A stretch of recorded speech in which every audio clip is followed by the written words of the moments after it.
और एक्ट का ए हमेशा क्या होना चाहिए? कैपिटल। एक्ट का ए अगर स्मॉल लिखोगे वो किसको इंडिकेट करता है? एक्टिविटीज को।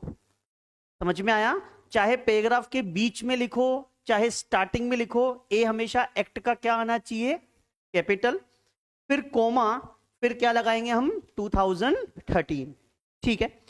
अब मेरे बच्चे, हमारे देश में कंपनी एक्ट 2013 जो बनाया गया, क्या इसके पहले भी हमारे देश में कोई एक्ट था? यस। कौन सा था? 1956। 1956 को रिपील करके कौन सा एक्ट आया? Company act 2013। क्या 1956 से पहले भी था क्या कोई एक्ट? हाँ, 1913, 1913, 1913 था, उसको रिपील करके कौन सा आया था? 1956। बोलो आया? यहां पे हम वर्ड यूज करेंगे रिपील, यहां पे डिलीट और रिप्लेस वर्ड यूज नहीं करेंगे, क्योंकि डिलीट आप लोगों ने कंप्यूटर में भी यूज किया होगा। डिलीट के बाद वो रिसाइकल बिन में जाता है, जिसको रीस्टोर कर सकते हैं अगर डिलीट किया है तो। और रिपील का मतलब होता है परमानेंटली डिलीट है, इसको कभी रीस्टोर नहीं कर सकते। तो ध्यान रखना, जो कंपनी एक्ट 2013 है उसने 1956 को रिपील किया, दैट मींस 1956 कभी रिवाइव नहीं हो सकता, वो परमानेंटली ये माना जाएगा कभी एक्ट ही नहीं था, 2013 पहली बार बना, ये माना जाएगा। बोलो आया? इसलिए वहां पे रिपील वर्ड यूज करते हैं, डिलीट और रिप्लेस वर्ड यूज ऐसा कभी नहीं बोलते 2013 ने 1956 को रिप्लेस किया। यहां पे वर्ड क्या यूज करते हैं? रिपील। ठीक है, ध्यान रखना, ये सारी चीजें हम लोगों को आंसर लिखने में काफी हद तक मदद करती हैं। ठीक है। अब हमारे देश में कंपनी एक्ट बना कैसे? कंपनी एक्ट 2013 किस तरीके से बनाया? तो सुनना, कंपनी एक्ट 2013 हमारे देश में किसने बनाया मेरे बच्चे? सेंट्रल गवर्नमेंट ने। किसने बनाया? सेंट्रल गवर्नमेंट ने। सेंट्रल गवर्नमेंट ने कमिटी बनाई, उस कमिटी को क्या बोलते हैं? Standing committee. कमिटी का चेयरमैन था जे जे ईरानी, डॉक्टर जे जे ईरानी। और ध्यान रखना, स्टैंडिंग कमिटी कोई नाम नहीं है, ये तो एक कमिटी है। कमिटी मतलब group of expert. Central government ने, सेंट्रल गवर्नमेंट मतलब मोदी सरकार, उन्होंने एक कमिटी बनाई। कमिटी में कंपनी लॉ के एक्सपर्ट्स थे और उसमें से एक को क्या बना दिया? चेयरमैन। चेयरमैन का नाम क्या था? जे जे ईरानी। और ध्यान रखना, इस कमिटी का नाम क्या बोलते हैं? जे जे ईरानी कमिटी। क्या बोलते हैं? जे जे ईरानी। ध्यान रखना, हमेशा जब भी तुम कंपनी एक्ट पढ़ोगे ना, वहां पे एक लाइन लिखी हुई आएगी कि कंपनी एक्ट 2013 किसने बनाया, तो वहां पे लिखा हुआ आएगा जे जे ईरानी कमिटी ने। किसने बनाया मेरे बच्चे? जे जे ईरानी कमिटी। समझ में आया? अब कमिटी सबसे पहले क्या करती है? ड्राफ्ट तैयार करती है। ड्राफ्ट का मतलब क्या होता है? एक्ट में क्या क्या आता है, और वो ड्राफ्ट बना के किसको दे दिया जाता है? मिनिस्ट्री को। जब भी हमारे देश में सरकार बनती है तो सरकार क्या करती है? मंत्रिमंडल बनाती है, उनको मिनिस्ट्री सौंपती है, उनको हर एक काम देती है। तो हमारे गवर्नमेंट ने कई सारी मिनिस्ट्री बना के रखी है अलग अलग काम में। ये सारी चीजें आपकी इंडियन रेगुलेटरी फ्रेमवर्क वाले चैप्टर में है, ये लॉ बनाने की प्रोसेस भी वहां पे है। ठीक है। तो हमारे देश में हर काम के लिए अलग अलग मिनिस्ट्री है। कंपनी और एलएलपी के लिए कौन सी मिनिस्ट्री है? Ministry of corporate affair. हमारे देश में एलएलपी एंड कंपनी दोनों के लिए एक कॉमन मिनिस्ट्री है, मिनिस्ट्री ऑफ कॉरपोरेट अफेयर। तो जे जे ईरानी कमिटी ने 1956 में जो कमियां थी, मैंने आपको बताया कंपनी एक 2013 1956 को रिप्लेस करके बनाया, तो 1956 में जरूर कोई कमियां होंगी। उसी कमियों को दूर करके कौन सा बनाया कंपनी एक? क्या कमियां थी आपको पता है? कंपनी एक 1956 में सिर्फ सेक्शंस थे, रूल्स नहीं थे। कंपनी एक 2013 में रूल्स भी इंक्लूड किए गए। कंपनी एक्ट 1956 में स्ट्रिक्टली कंप्लायंस नहीं था, ज्यादा पेनल्टी नहीं थी, यहां पे हर सबसेक्शन की अलग पेनल्टी है, स्ट्रिक्टली कंप्लायंस कर रखा है, ये मेन उद्देश्य था। ठीक है। फिर मिनिस्ट्री ने अप्रूव कर दिया तो कहां रख दिया जाता है? पार्लियामेंट। पार्लियामेंट बोले तो लोकसभा एंड राज्यसभा दोनों में से एक की? दोनों दोनों में रखेंगे कि दोनों में से एक में? दोनों जगह। और दोनों से क्या होना चाहिए? पास। एक बात और ध्यान रखना, जैसे ही पार्लियामेंट में एक्ट बनाने के लिए आपने वो ड्राफ्ट रख दिया तो उसको बोलते हैं बिल। क्या बोलते हैं? जैसे मैं आपको बताऊं, कंपनी एक्ट पहले क्या था? Company bill. क्या था मेरे बच्चे? Company bill. और ये क्या बन गया बाद में? Companies act 2013। 2012 का बिल था मेरा। जैसे ही पार्लियामेंट में कोई कानून बनाने के लिए रखते हैं तो वो क्या बोलते हैं? उसको बिल। फिर उसके बाद वहां से पास होने के बाद किसको दे देते हैं? प्रेसिडेंट को। प्रेसिडेंट उसके ऊपर क्या करते हैं? अपनी साइन। और ऑफिशियल गजट में क्या कर देते हैं? पब्लिश। और जो डेट ऑफिशियल गजट में लिखी हुई होगी उसी दिन से हमारा ये एक्ट क्या हो जाएगा? एप्लीकेबल। समझ में आया? तो हमारे देश में इस तरह से एक्ट क्या होता है? एप्लीकेबल। ठीक है। अब मुझे बताओ, जो कंपनी एक्ट 2013 है उसमें टोटल कितने सेक्शंस हैं? उसमें टोटल सेक्शंस हैं 470। कंपनी एक्ट 2013 में टोटल कितने सेक्शंस हैं? 470। कंपनी एक्ट में टोटल स्केड्यूल्स कितनी हैं? 7। एक से लेके कितनी? 7 तक स्केड्यूल्स हैं। और पूरा कंपनी लॉ अलग अलग चैप्टर में डिस्ट्रीब्यूट है। और कितने चैप्टर्स में डिस्ट्रीब्यूट है? 29। कितने चैप्टर्स में डिस्ट्रीब्यूट है? 29 चैप्टर्स में डिस्ट्रीब्यूट है। कैसे? देखो, ये रहा कंपनीज एक्ट जो पार्लियामेंट में पास हुआ, इसको बोलते हैं बेयर एक्ट। ठीक है। अगर आप देखोगे ये पूरा कंपनी लॉ ऊपर ही ऊपर चैप्टर नंबर 1, चैप्टर नंबर 2, ऐसे कितने चैप्टर्स में डिस्ट्रीब्यूट है? ध्यान से देखना मेरे बच्चे। 29 दिखा देता हूं आप लोगों को।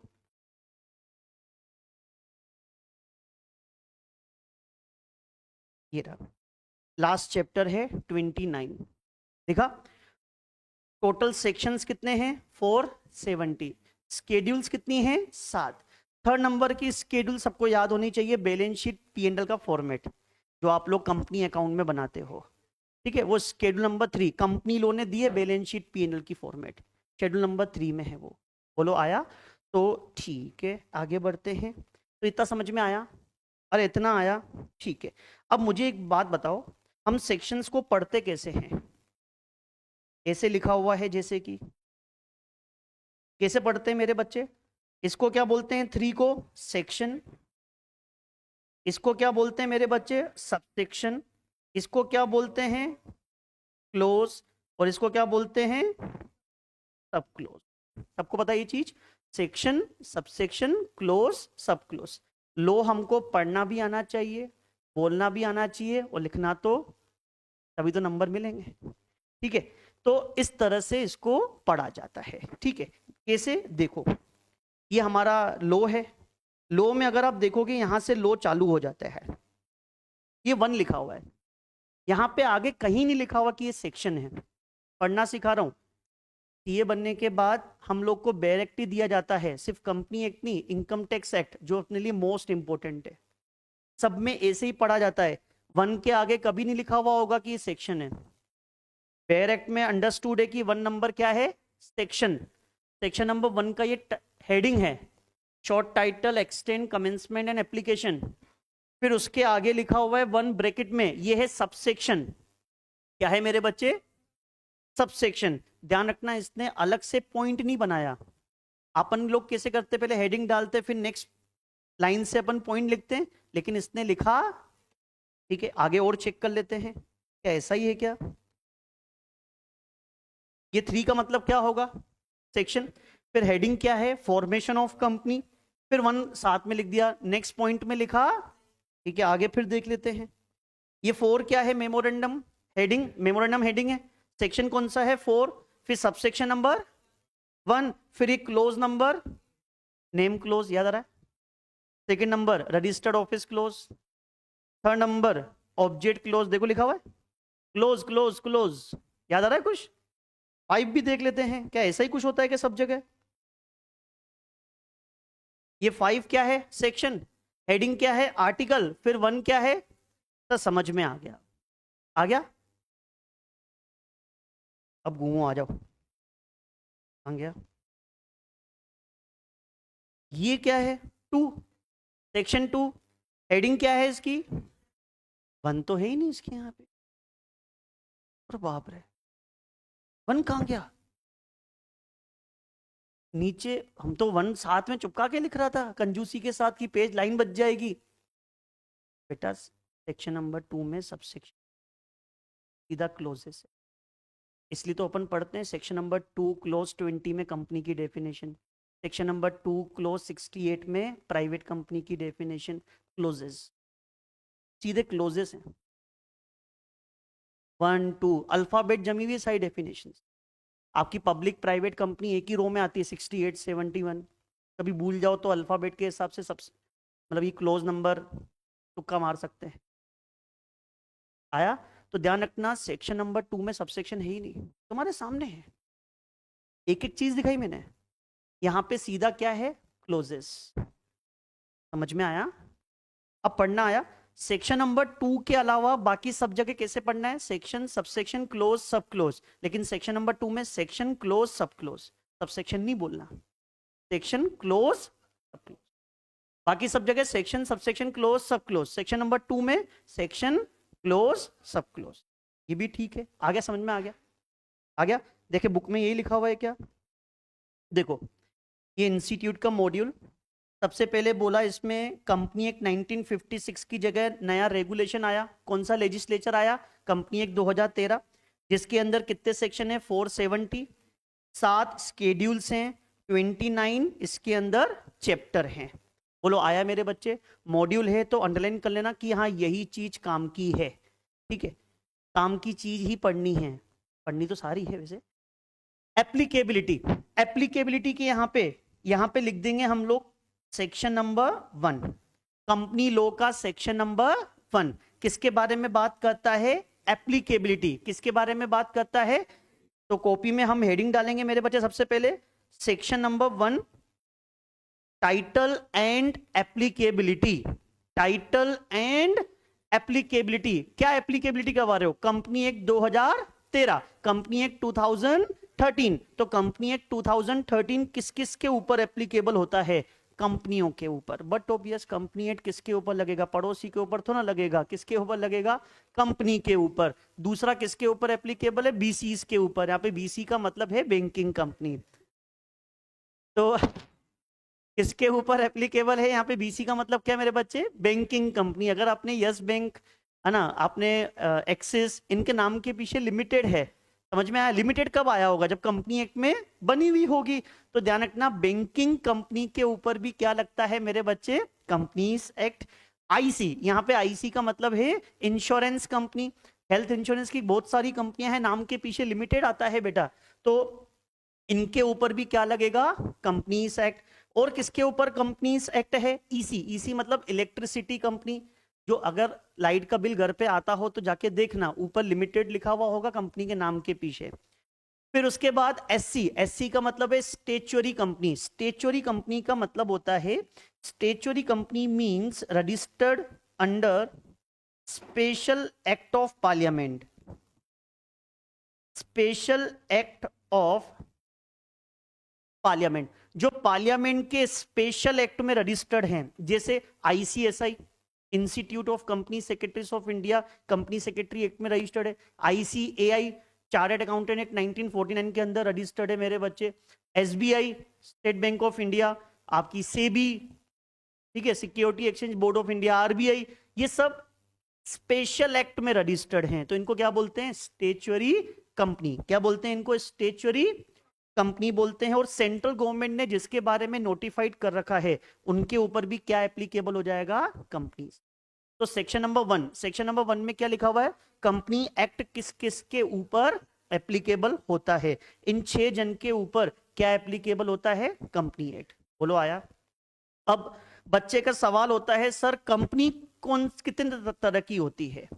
कंपनी कितने तरह की होती है? देखो हमने क्या पढ़ा, कंपनी एक्ट किस किस के ऊपर एप्लीकेबल है? तो हमने पढ़ा कंपनी के ऊपर एप्लीकेबल है।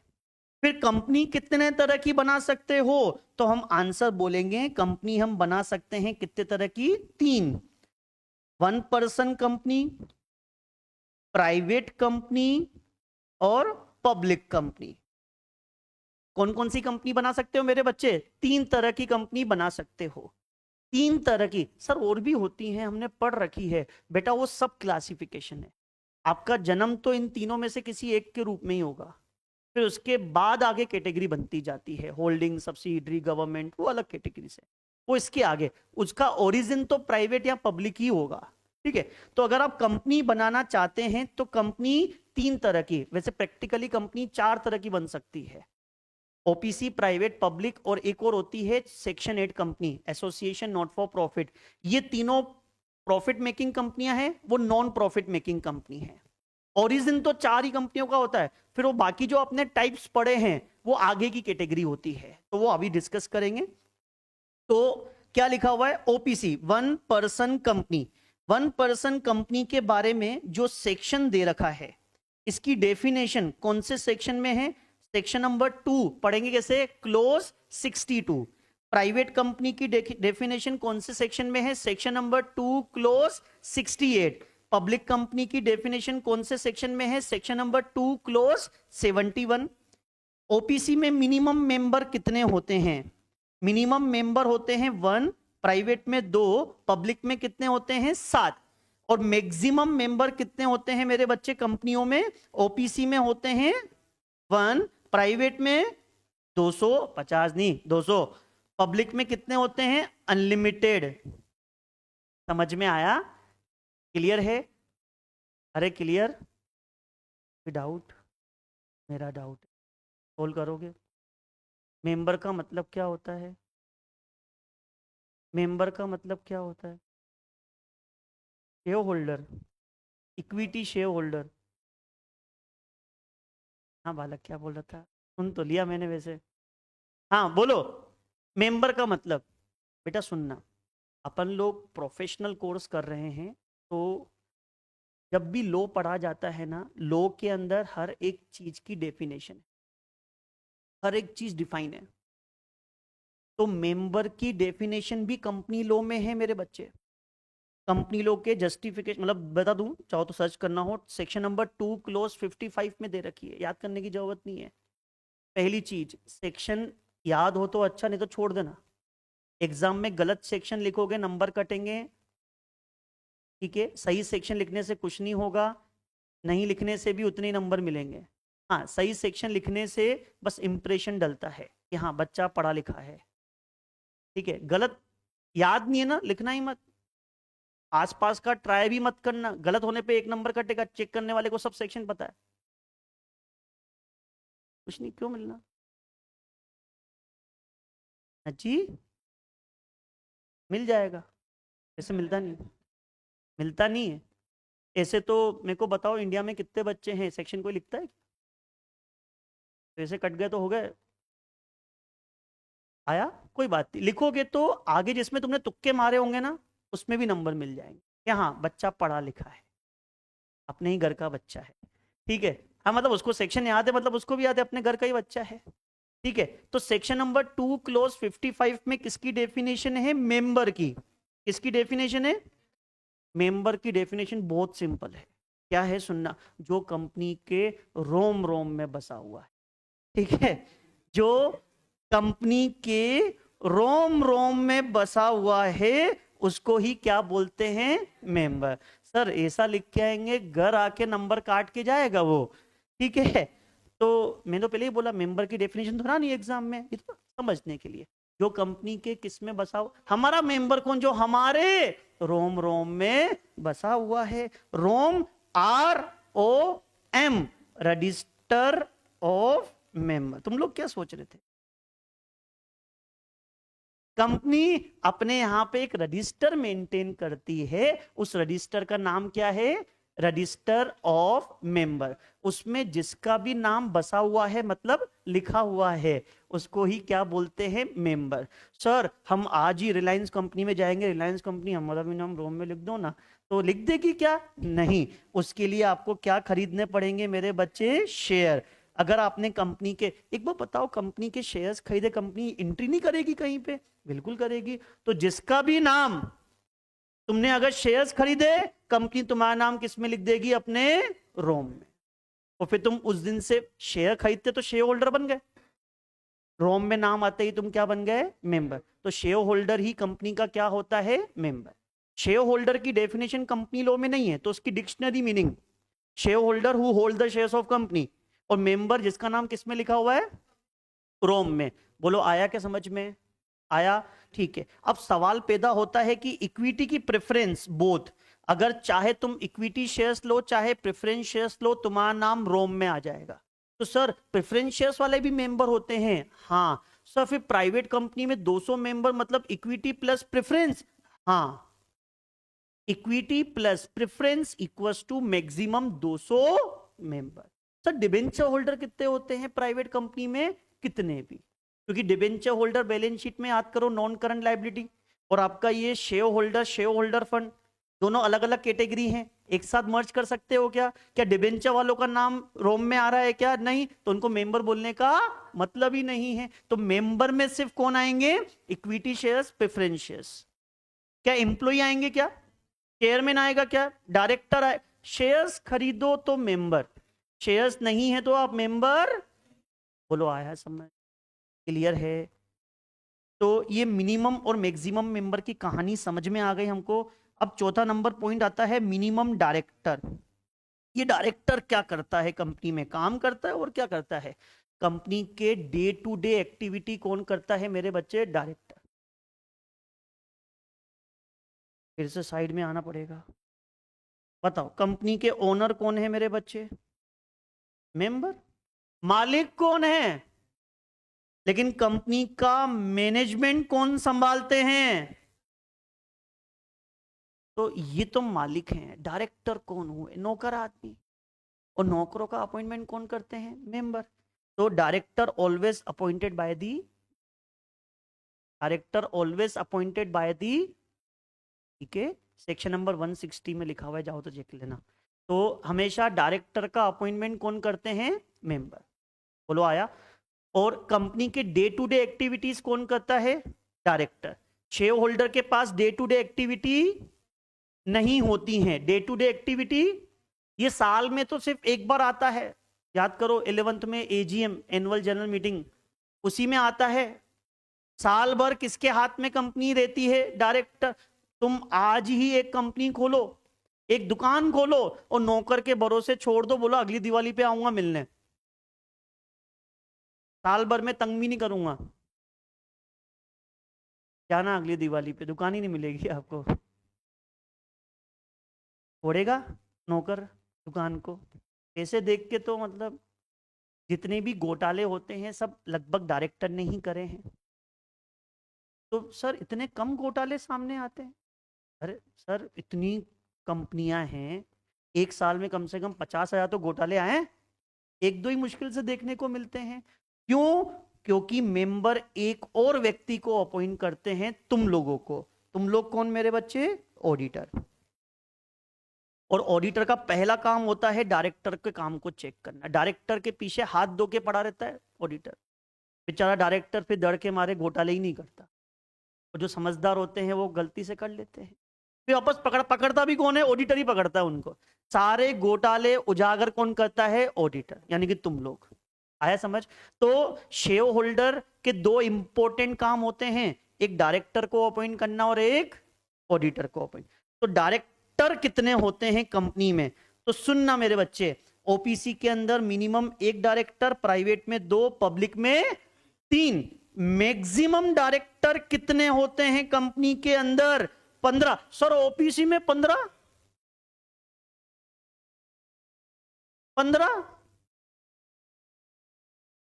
Section number 149 subsection number 1 proviso number 2 में लिखा हुआ है 15। चाहो तो चेक कर लेना। 15 डायरेक्टर मैक्सिमम तीनों कंपनी में। सर 15? ओपीसी 1 पर्सन कंपनी एक, मेरे बच्चे मालिक एक, नौकर अनेक। नौकर है अभी पढ़ा ना, नौकर तो अनेक, मालिक एक। देखो ऊपर एक ही लिखवा है maximum member. Director 15, section number 149 subsection number 1 check कर लेना। 15 डायरेक्टर मैक्सिमम, और इवन 15 से ज्यादा भी रख सकते हो स्पेशल रिजोल्यूशन पास करके। बोलो आया समझ? ठीक है। उसके बाद नाम के पीछे क्या लगता है? सरनेम, सॉरी सफिक्स लिख देते हैं, सरनेम तो हिंदी वर्ड हो जाएगा अच्छा सा। तो सफिक्स नाम के पीछे क्या लगता है? पब्लिक कंपनी के नाम के पीछे लगता है मेरे बच्चे लिमिटेड। क्या लगता है? प्राइवेट कंपनी के नाम के पीछे क्या लगता है? ओपीसी के नाम के पीछे।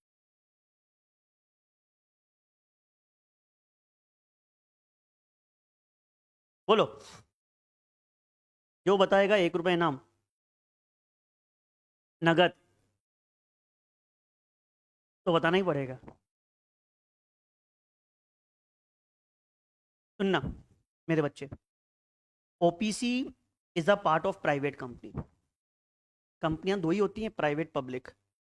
ओपीसी प्राइवेट का ही पार्ट है। ओपीसी किसका पार्ट है मेरे बच्चे?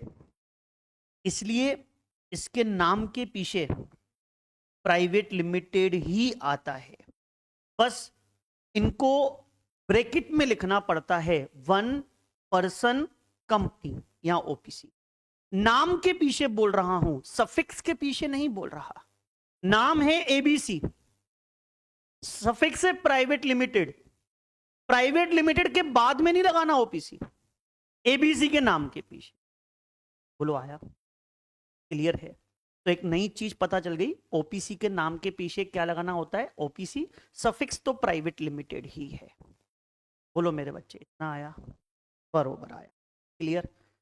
डाउट मेरे को पूछो सर, पूछो ना सर। कंपनी का मतलब क्या होता है सर? 1 मिनट में बता देंगे। सेक्शन नंबर 2 क्लोज 20 में कंपनी का मतलब है, कंपनी मीन्स अ इंसान, मीन्स अ इंसान, जानवर मीन्स जानवर, कंपनी मीन्स अ कंपनी। बहुत बढ़िया। कंपनी मतलब लो बनाने वाले ने क्या बनाया देखो, अच्छा बनाया। कंपनी मीन्स अ, कंपनी का मतलब क्या होता है? लिटरली यही लिखा हुआ है, registered under, registered under company act 2000। और ये सीए नहीं लिखूंगा मैं, तुम फिर चार्टर्ड अकाउंटेंट लिख दोगे। कंपनीज एक्ट 2013 और एनी, सबको पता ये चीज, कंपनी का मतलब, ठीक है। फिर दूसरा फॉरेन कंपनी मतलब, section number 2 clause 42, foreign company means company और बॉडी कॉर्पोरेट। यहां पे बीसी का मतलब क्या है? Body corporate. ठीक है, कंपनी या body corporate which is incorporated outside India, having place of business in India. Am I right? Amazon वगैरह वगैरह वगैरह, ठीक है, मैकडोनल्ड वगैरह। तो फॉरेन की क्या होनी चाहिए? कंपनियां बीसी होनी चाहिए, बॉडी कॉर्पोरेट। जो रजिस्टर्ड कहां होनी चाहिए? आउटसाइड। अच्छा, वहां पे रजिस्टर्ड नहीं है, अनरजिस्टर्ड है। क्या इंडिया में आके फॉरेन कंपनी बन सकती है? फॉरेन कंपनी मतलब फॉरेन की कंपनी या बॉडी कोऑपरेट जिसका रजिस्ट्रेशन कहां पे हुआ है? Outside India. और पीओबी कहां पे होना चाहिए? पीओबी बोले तो प्लेस ऑफ बिजनेस। इंडिया बोले तो धरती की पानी, पानी पे हो तो पानी पे व्यापार करने आई है, मछली पकड़ रही है, कसीनो चला रही है। कसीनो तो पानी में चलता है। गोवा गए हो? सारे कसीनो पानी में है। धरती पे कसीनो अलाउड नहीं है, इसलिए वो पानी में है। हाँ, मजाक समझते तुम लोग। तो ये इंडिया का मतलब क्या? धरती पे व्यापार करूं कि पानी में भी करूं, चलेगा, दोनों में। हमारा 12 नॉटिकल माइल्स हमारा है, उतने पानी में कर लो तो फॉरेन कंपनी मान लेंगे। आया? तो फॉरेन कंपनी बोले तो कंपनी या body corporate which is registered outside India having place of business इन। सवाल पैदा होता है बॉडी कॉर्पोरेट का मतलब क्या है? सेक्शन नंबर 211, 211 में किसकी डेफिनेशन है? Body corporate includes company registered outside India. हो गया मेरा काम खत्म, तुम्हारा चालू।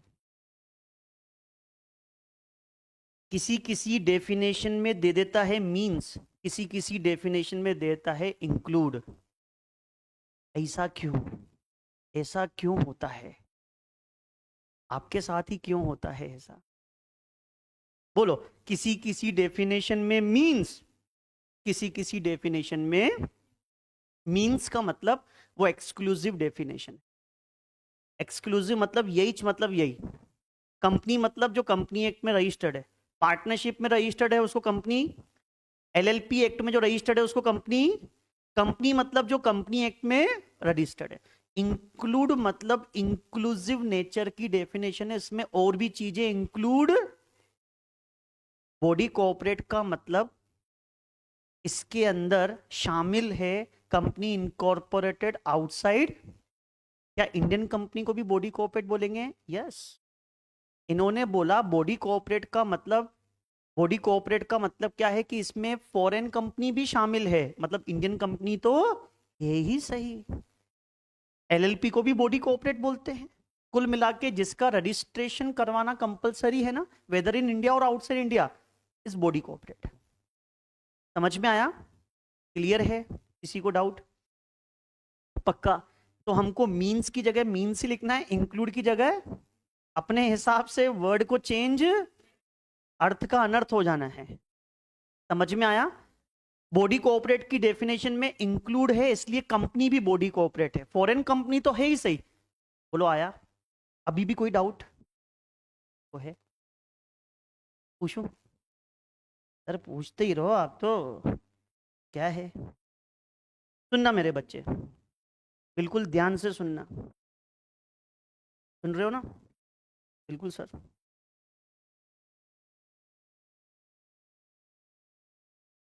सनी आईएनसी। आईएनसी जैसे अपन इंडिया में लिमिटेड, प्राइवेट लिमिटेड लिखते हैं, फॉरेन में कुछ और लिखते होंगे। This company is registered outside India. इस कंपनी का रजिस्ट्रेशन कहां पे हुआ है? और प्लेस ऑफ बिजनेस इंडिया में नहीं है। नहीं है मेरे बच्चों। पहला क्वेश्चन, क्या ये सनी आईएनसी कंपनी है एज पर सेक्शन नंबर 220? या 220 सेक्शन नंबर 2 क्लोज 20 डेफिनेशन पढ़ लो। बताओ क्या ये सनी आईएनसी? नहीं। कंपनी मींस अभी पढ़ा ना बेटा, short term memory loss. Company means a company registered under company act 2000 और एनी प्रीवियस, प्रीवियस मतलब कंपनी एक्ट 1956 1913। ये तो आउटसाइड इंडिया में रजिस्टर्ड है बेटा। समझ में आया? ये कंपनी, ये कंपनी, कंपनी किसको बोलेंगे? जो कंपनी एक्ट में रजिस्टर्ड हो, जो, ठीक है। दूसरा, क्या ये फॉरेन कंपनी है as per section number 2 clause 42? नहीं। क्योंकि इसका प्लेस ऑफ बिजनेस इंडिया में, वहां पे सब में एंड था। कंपनी बीसी होनी चाहिए, इनकॉर्पोरेट आउटसाइड इंडिया होनी चाहिए, मतलब रजिस्टर्ड वगैरह आउटसाइड इंडिया होनी चाहिए, और पीओबी कहां होना चाहिए? इसका पीओबी इंडिया में नहीं है। इसका पीओबी इंडिया में, क्या ये कंपनी इनकॉर्पोरेटेड आउटसाइड इंडिया है? हाँ। इसका तो कोई सेक्शन है ही नहीं। क्या ये बीसी है? मतलब बॉडी कोऑपरेट है? क्या ये बीसी है? सुनना मेरे बच्चे, दूसरी गलती एग्जाम में होने वाली, यहां पे body cooperate include foreign company मत लिख के आना। फॉरेन कंपनी और कंपनी इनकॉर्पोरेटेड आउटसाइड इंडिया में फर्क है। यहां पे वर्ड क्या लिखा हुआ है? कंपनी इनकॉर्पोरेटेड आउटसाइड, चाहे प्लेस ऑफ बिजनेस इंडिया में हो, चाहे, बोलो आया? पक्का आया? तो ध्यान रखना, यहां पे बॉडी कोऑपरेट में सारी चीजें तुम्हारे सिलेबस की ही पढ़ा रहा हूं। ये मत सोचना आउट ऑफ सिलेबस जा रहा हूं मैं, एक एक चीज लिखी हुई है बुक में। कंपनी रजिस्टर्ड आउटसाइड इंडिया लिखा हुआ है, फॉरेन कंपनी वर्ड बच्चा गलती से लिख के आ गया body cooperate include foreign company, गलत हो गया। उसके अकॉर्डिंग तो फिर सनी आईएनसी बॉडी कोऑपरेट है ही नहीं, क्योंकि वो फॉरेन कंपनी नहीं है। बॉडी कोऑपरेट की परिभाषा में लिखा हुआ है कंपनी इनकॉर्पोरेटेड आउटसाइड, चाहे प्लेस ऑफ बिजनेस इंडिया में हो चाहे किसी, तो है। आया? पांचवा डाउट, क्या section number one applicability company act किस किस पे लगेगा? क्या सनी आईएनसी पे कंपनी एक्ट एप्लीकेबल है? उनमें 6 पॉइंट में कहा था, कहां लिखा हुआ था? वहां बैंकिंग कंपनी था मेरे बच्चे, ये देख कहां था। कंपनी एक्ट किसके ऊपर लगता है? Company, banking company, insurance, electricity, statutory, central government. Body cooperate नहीं है यहां पे, बैंकिंग कंपनी है। सारे बीसी एक जैसे थोड़ा होते हैं, सिचुएशन के अकॉर्डिंग।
चलो, आया समझ में? आया?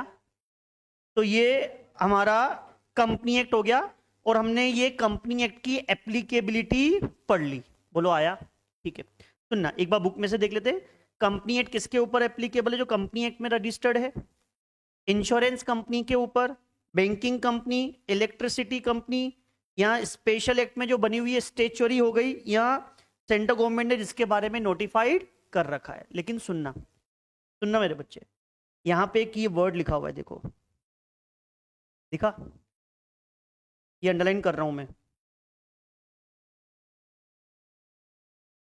इंश्योरेंस कंपनी, आपको पता है हमारे देश में इंश्योरेंस कंपनी के लिए एक और एक्ट बना हुआ है, insurance act 1938, insurance regulatory development authority IRDA act 1999, banking company के लिए बैंकिंग रेगुलेशन एक्ट है, इलेक्ट्रिसिटी के लिए इलेक्ट्रिसिटी एक्ट भी है मेरे बच्चे 2003। जैसे बैंकिंग के ऊपर कंपनी एक्ट एप्लीकेबल है, लेकिन उनके लिए तो एक अलग से एक्ट भी बना हुआ है। कौन सा? Banking regulation act. Company act और बैंकिंग रेगुलेशन एक्ट दोनों में कॉन्ट्राडिक्शन हो गया तो है बैलेंस शीट का। कंपनी एक्ट ने शेड्यूल नंबर 3 की बैलेंस शीट दे रखी है जो तुम लोग बनाते हो। बैंकिंग कंपनी वैसे नहीं बनाती है, उनकी बैलेंस शीट के फॉर्मेट अलग होते हैं, क्योंकि बैंकिंग रेगुलेशन एक्ट ने बता रखे हैं अलग से। तो कंपनी एक्ट और इनके पर्सनल एक्ट दोनों में कॉन्ट्राडिक्शन होता है बैलेंस शीट का, तो इनका स्पेशल एक्ट प्रिवेल करेगा। तो ये लिखा हुआ है कंपनी एक्ट इंश्योरेंस कंपनी के ऊपर एप्लीकेबल होगा, लेकिन अगर वो इनकंसिस्टेंस होता है, वही कॉन्ट्राडिक्शन, तो इनका पर्सनल लॉ एप्लीकेबल है उस प्रोविजन के ऊपर। जैसे बैलेंस शीट, तो बैलेंस शीट इनको कंपनी एक्ट वाली नहीं, इंश्योरेंस कंपनी को इंश्योरेंस एक्ट वाली, बैंकिंग को बैंकिंग रेगुलेशन वाली, और इलेक्ट्रिसिटी को इलेक्ट्रिसिटी, तो तीनों में सेम बात लिखी हुई है। कि इनका पर्सनल लॉ प्रिवेल करेगा कहीं अगर ये कंपनी एक्ट से कॉन्ट्राडिक्ट हो जाए। मतलब कंपनी लॉ इनके लिए हो गया जनरल लॉ और इनका पर्सनल हो गया स्पेशल, और special always prevail on general. बोलो आया। नेक्स्ट, कंपनी की डेफिनेशन क्या होती है मैं आप लोगों को बता चुका। Company means a company registered under company act 2013 और एनी प्रीवियस। ठीक है, कंपनी के फीचर्स क्या क्या फीचर्स होते हैं। पहला फीचर होता है सेपरेट लीगल एंटिटी। क्या होता है मतलब इसका कि कंपनी अलग, कंपनी के मेंबर अलग। कंपनी के काम के लिए मेंबर लायबल नहीं होगा और मेंबर के काम के लिए कंपनी लायबल। तो कंपनी के फीचर्स कौन कौन से हैं। पहला, सेपरेट लीगल एंटिटी, जिसको हम कॉर्पोरेट व्हील भी बोलते हैं। CV लिख रखा है मैंने, जिसका मतलब क्या है, कॉर्पोरेट व्हील। कॉर्पोरेट व्हील का मतलब क्या होता है सुनना। कॉर्पोरेट मतलब कंपनी, व्हील मतलब पर्दा। कॉर्पोरेट मतलब कंपनी, व्हील का मतलब क्या होता है, पर्दा। सुनना, मैंने क्या बताया, सेपरेट लीगल एंटिटी, कंपनी अलग, कंपनी के मेंबर अलग। कंपनी अलग, कंपनी के मेंबर अलग। कंपनी के काम के लिए कंपनी लायबल, मेंबर के काम के लिए मेंबर। कंपनी की प्रॉपर्टी कंपनी की होगी, मेंबर की। जस्ट बिकॉज ऑफ उनके बीच में पर्दा है, उस पर्दे के कारण कंपनी अलग है और कंपनी के मेंबर अलग।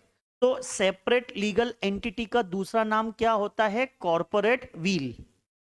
लिफ्टिंग ऑफ कॉर्पोरेट व्हील नहीं बोल रहा मैं, सिर्फ कॉर्पोरेट व्हील। मैं पर्दा उठा नहीं रहा, मैं पर्दे को स्थिर रख रहा हूं। पर्दा नहीं उठाना कभी भी जीवन में, ठीक है। तो मैं पर्दे को स्थिर रख रहा हूं बेटा। तो उस पर्दे के कारण कंपनी अलग, कंपनी के मेंबर अलग।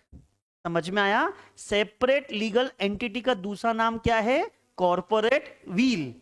ठीक है, लिफ्टिंग मत लिखना आगे, सिर्फ कॉर्पोरेट व्हील आया। और ये कॉर्पोरेट व्हील या सेपरेट लीगल एंटिटी की जो कंसेप्ट है, ये कौन से केस में बताई गई थी मेरे बच्चे, सेल्मन वर्सेस, ठीक है।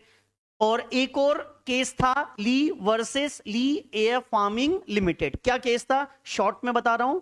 ली वर्सेस ली एयर फार्मिंग का केस क्या था। ली ने एक कंपनी बनाई, ली एयर फार्मिंग लिमिटेड, ठीक है।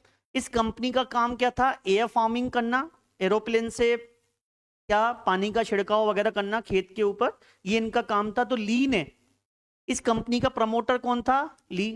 डायरेक्टर कौन, प्रमोटर, शेयर होल्डर कौन, चेयरमैन कौन, सब कुछ कौन, ठीक है। अब ली ने अपने आप को एम्प्लॉय भी अपॉइंट कर लिया, चीफ पायलट, कि एरोप्लेन भी मैं ही चलाऊंगा, एम्प्लॉय भी मैं। और भी थे लेकिन चीफ पायलट अपने आप को अपॉइंट कर दिया। बेचारा सुबह जाता, छिड़काव करके वापस आया था, फिर अपने घर चल जाता। इकलौती बीवी भी थी। लेकिन एक दिन गया एरोप्लेन में, एरोप्लेन में काम करने गया, लेकिन लौट के क्रैश एरोप्लेन, ठीक है। अब इसकी जो महिला थी विधवा, उसने केस कर दिया। हालांकि इसके मरने के बाद शेयर्स उसी को मिले सारे, वगैरह वगैरह, प्रॉपर्टी भी उसी को मिली। उसने कंपनी के ऊपर केस कर दिया। क्या केस कर दिया कि मेरा मर्द काम करते समय मरा है, तो कंपनसेशन तो बनता है। क्योंकि एम्प्लॉय अगर काम करने के दौरान मरता है तो उस कंपनी की जिम्मेदारी है कि उसके घर वालों को रोटी कपड़ा वगैरह के लिए पैसे कंपनसेशन दे दिए जाएं। तो अपोजिशन पार्टी ने बोला कंपनी का मालिक करता धरता सब ली था, मालिकों को कहां से कंपनसेशन। लेकिन कोर्ट ने बोला भाई जब वो काम कर रहा था तब तो एम्प्लॉय था, चीफ पायलट, तो मिलना तो बनता है, ठीक है। ऐसे ही एक और केस था मेरे बच्चे। क्या केस था, कोई बता पाएगा। एक बंदा था, उसने जूते की दुकान खोली। क्या पहले जूते की दुकान थी, फिर उसको किस में कन्वर्ट किया, कंपनी में।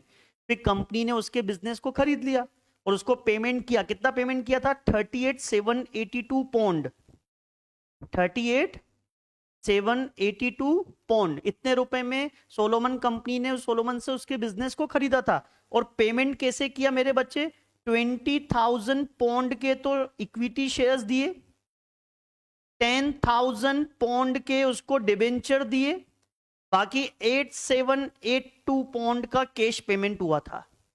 समझ में आया? तो यानी कि यहीं से सोलोमन उस कंपनी का इक्विटी शेयर होल्डर बन गया, देखो इक्विटी शेयर्स मिले, डिबेंचर होल्डर भी बन गया। फिर कंपनी का वाइंड अप हुआ, वाइंडिंग अप होने के बाद सबसे पहले पेमेंट किसको किया गया? डिबेंचर वालों को, अनसिक्योर्ड वालों को पेमेंट। अनसिक्योर्ड वालों ने केस कर दिया कि भैया पेमेंट तुम मालिकों को कर रहे हो, सोलोमन को, ये पेमेंट हमको करो। तो कोर्ट ने बोला कंपनी का कोई मालिक, कंपनी लॉ में सीक्वेंस है कि पहले सिक्योर्ड डिबेंचर होल्डर को पेमेंट होगा, फिर अनसिक्योर्ड, पहले सिक्योर्ड को पेमेंट होता है यार, फिर किसको होता है? अनसिक्योर्ड, कि भैया तुम्हारे लिए बाद में हिस्सा बचेगा, बचेगा तो देंगे, नहीं तो इसलिए वहां पे बोला गया कंपनी का कोई मालिक नहीं होता, कंपनी खुद की मालिक खुद होती है। बोलो आया? Separate legal entity. तो दो केस लो के नाम याद करने हैं आप लोगों को, ऐसे केस लो की डिटेल एग्जाम में नहीं पूछेगा, तो बस को सेपरेट लीगल एंटिटी में दो में से कोई सा भी एक केस याद कर लो। सोलोमन याद हो जाए ठीक, नहीं वो तो याद ही करना है, ली याद हो जाए तो दूसरा हो जाएगा, इंप्रेशन डलेगा कि हाँ बच्चे को दो दो केस याद है। सही केस था वैसे तो, समझ में आया? फिर उसके बाद दूसरा फीचर क्या होता है कंपनी का? Limited liability. तो लिमिटेड लाइबिलिटी मतलब कंपनी में मेंबर की लाइबिलिटी क्या होती है मेरे बच्चे? लिमिटेड। और लिमिटेड दो तरह की होती है, कौन कौन सी? Limited by shares and limited by, अगर कंपनी लिमिटेड बाय शेयर्स है तो शेयर होल्डर कितने रुपए के लिए लायबल होता है मेरे बच्चे? अनपेड अमाउंट के लिए। और कंपनी अगर लिमिटेड बाय गारंटी है तो कितने रुपए के लिए लायबल होगा? गारंटी। और ये गारंटी अमाउंट कहां लिखा हुआ होता है? Memorandum of association. एग्जांपल लेते हैं, मिस्टर ए, मिस्टर ए के पास 1000 इक्विटी शेयर्स हैं, 10 रुपए का एक, 6 रुपीज पेड अप, कितना अनपेड है? 4 रुपए। तो लिमिटेड बाय शेयर्स में मेंबर कितने रुपए के लिए लायबल होगा? 4, एक शेयर के ऊपर 1000 शेयर है तो इसकी लाइबिलिटी कितनी हो गई? 4000 रुपए। बोलो आया समझ? अगर शेयर फुल्ली पेड अप होता तो, समझ में आया? इसकी लाइबिलिटी 0, अनपेड होगा तो ही क्या होगा? लायबल। लेकिन गारंटी, गारंटी वाली कंपनी में क्या होता है? जब हम कंपनी बनाते हैं तो मेंबर लिखित में लिख के देता है कि जब कंपनी बंद होगी मैं इतने रुपए क्या करूंगा? कंट्रीब्यूट। और वो अमाउंट किस में लिखा जाता है? एमओए में। और जब कंपनी का वाइंड अप होगा तब उतने रुपए वो क्या करेगा? कंट्रीब्यूट। एग्जाम में क्वेश्चन आता है लिमिटेड बाय शेयर्स में, जैसे लिमिटेड बाय गारंटी में उसकी लाइबिलिटी कब होगी? At the time of wind up. लेकिन लिमिटेड बाय शेयर्स में उसकी लाइबिलिटी क्या eight the time of wind up होगी कि पहले भी आ सकती है? पहले भी। कंपनी कॉल्स का पैसा तो कभी भी मांग सकती है ना, तो ध्यान रखना लिमिटेड बाय शेयर्स में उसकी liability before the wind up और at the time of wind up, but guarantee वाली में कब होगी? At the time of wind up only. ठीक है। तीसरा, परपेचुअल सक्सेशन, मेंबर में कम, मेंबर में, but company can go for, किसी के आने या जाने पे कंपनी पे फर्क, कंपनी कंटिन्यू काम। ठीक है। कंपनी एक आर्टिफिशियल पर्सन है, पर्सन की तरह काम कर सकती है, तो क्या साइन कर सकती है क्या? नहीं। इसलिए कंपनी के पास क्या होती है? Common seal. ध्यान रखना कॉमन सील वो रबर स्टैंप नहीं है कि जिसको इंक में लगाया ऐसे ऐसे करके लगाते हैं ना, वो नहीं है, ये अलग ही बनती है। समझ में आया? उबरेपन में उसका नाम आ जाता है पेपर के ऊपर। तो कॉमन सील, लेकिन ये रिस्की बन चुकी थी, जिसके हाथ में आई उसने लगा ली डॉक्यूमेंट, उसका तो रिस्कीपन बन गया था। इसलिए 2015 29 मई 2015 को इसको डिसकंटिन्यू करते हुए ऑप्शनल कर दिया। पहले ये कंपलसरी थी कॉमन सील 2015 से पहले। 2015 में अमेंडमेंट आया और गवर्नमेंट ने बोला कॉमन सील रखना कंपलसरी नहीं है, कॉमन सील है तो लगा लो, नहीं तो 2 डायरेक्टर से डॉक्यूमेंट पे साइन करवा लोगे तो वो भी माना जाएगा कि कंपनी ने ही साइन करी है। बोलो आया? तो ये कंपनी के क्या हो गए? फीचर्स। बताओ अभी तक क्या क्या पढ़ा? अभी तक हम लोगों ने एक तो सेक्शन नंबर 1 पढ़ा। सेक्शन नंबर 1 में क्या था मेरे बच्चे? एप्लीकेबिलिटी। सेक्शन नंबर 2 में क्या था? डेफिनेशन। डेफिनेशन में company, OPC, private, public, foreign और बॉडी कोऑपरेट हम लोग पढ़ चुके। फिर हमने पढ़ा कंपनी कितने तरह की बना सकते हैं? 3, ओपीसी, प्राइवेट और पब्लिक, तीनों में डिफरेंशिएट कर लिया। फिर हम फीचर्स पे आ गए। फीचर्स में हमने सबसे पहला क्या पढ़ा, सेपरेट लीगल एंटिटी सोलोमन, और हमने कौन सा देखा, Lee versus Lee air farming limited, limited liability. फिर हमने देखा कॉमन सील, और फिर हमने परपेचुअल सक्सेशन। एक बार चेक कर लेते हैं बुक में भी है ये क्या। सेपरेट लीगल एंटिटी का मतलब होता है कंपनी अपने मेंबर से बिल्कुल क्या होती है, अलग होती है, ठीक है, ये रहा। इसका एग्जिस्टेंस अपने मेंबर से बिल्कुल अलग है। कंपनी अपने नाम से प्रॉपर्टी खरीद सकती है, बैंक अकाउंट खुलवा सकती है, लोन भी ले सकती है, किसी के साथ कॉन्ट्रैक्ट भी कर सकती है। इतना अंडरलाइन कर लेना, ये हमको याद करना है, ठीक है। फिर उसके बाद सीधा हम लोगों को क्या पढ़ना है, ये वाला केस। ये वाला केस एग्जाम में आ चुका है एक बार बेटा। ना सोलोमन ना ली वर्सेस ली एयर फार्मिंग की इतनी इंपॉर्टेंट जितनी इसकी इंपॉर्टेंट है। मकाउड़ा, मकोड़ा, मकोड़ा, भोपाल से तो कोई नहीं है ना, तो अच्छा फिर ठीक है।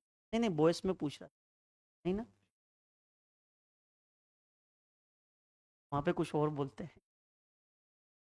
तो सुना, अरे तो हम इसको माकोड़ा केस बोलते हैं, ठीक है, जल्दी याद हो जाएगा, है ना, माकोड़ा, ठीक है। तो अरे बस पढ़ना है अपन को, खत्म करना है बेटा चैप्टर, ठीक है, माकोड़े को नहीं। अरे मकोड़ा मकोड़ा होता है ना, जीव जंतु, तो ठीक है।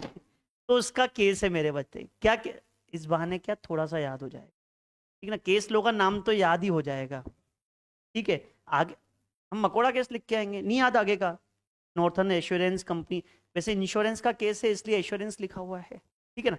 तो क्या केस था, ये जो था ना एम, ठीक है, इसने कंपनी की लकड़ियों को, इसको कंपनी की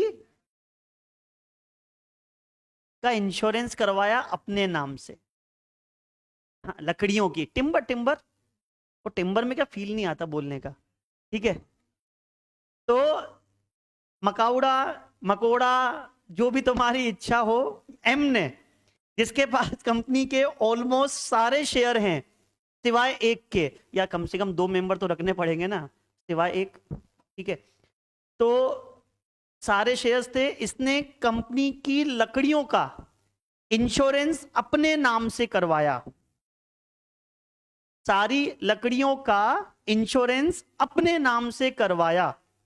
कौन सा इंश्योरेंस, फायर इंश्योरेंस, कि आग लग गई तो इंश्योरेंस दे देना पैसा, सही में आग लग गई और एम पहुंच गया इंश्योरेंस कंपनी के पास, ला भाई पैसे दे, मतलब वो आग लग गई ना, पैसे दे, इसको बोला इंश्योरेंस कंपनी को।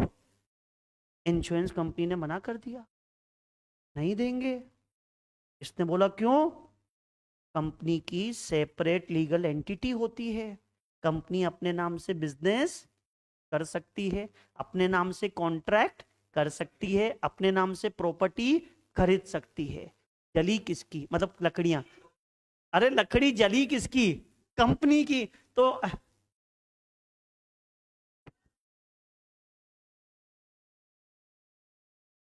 लकड़ी जली किसकी, कंपनी की, तो इंश्योरेंस भी किसका होना चाहिए, पैसा भी किसको मिलेगा, एम।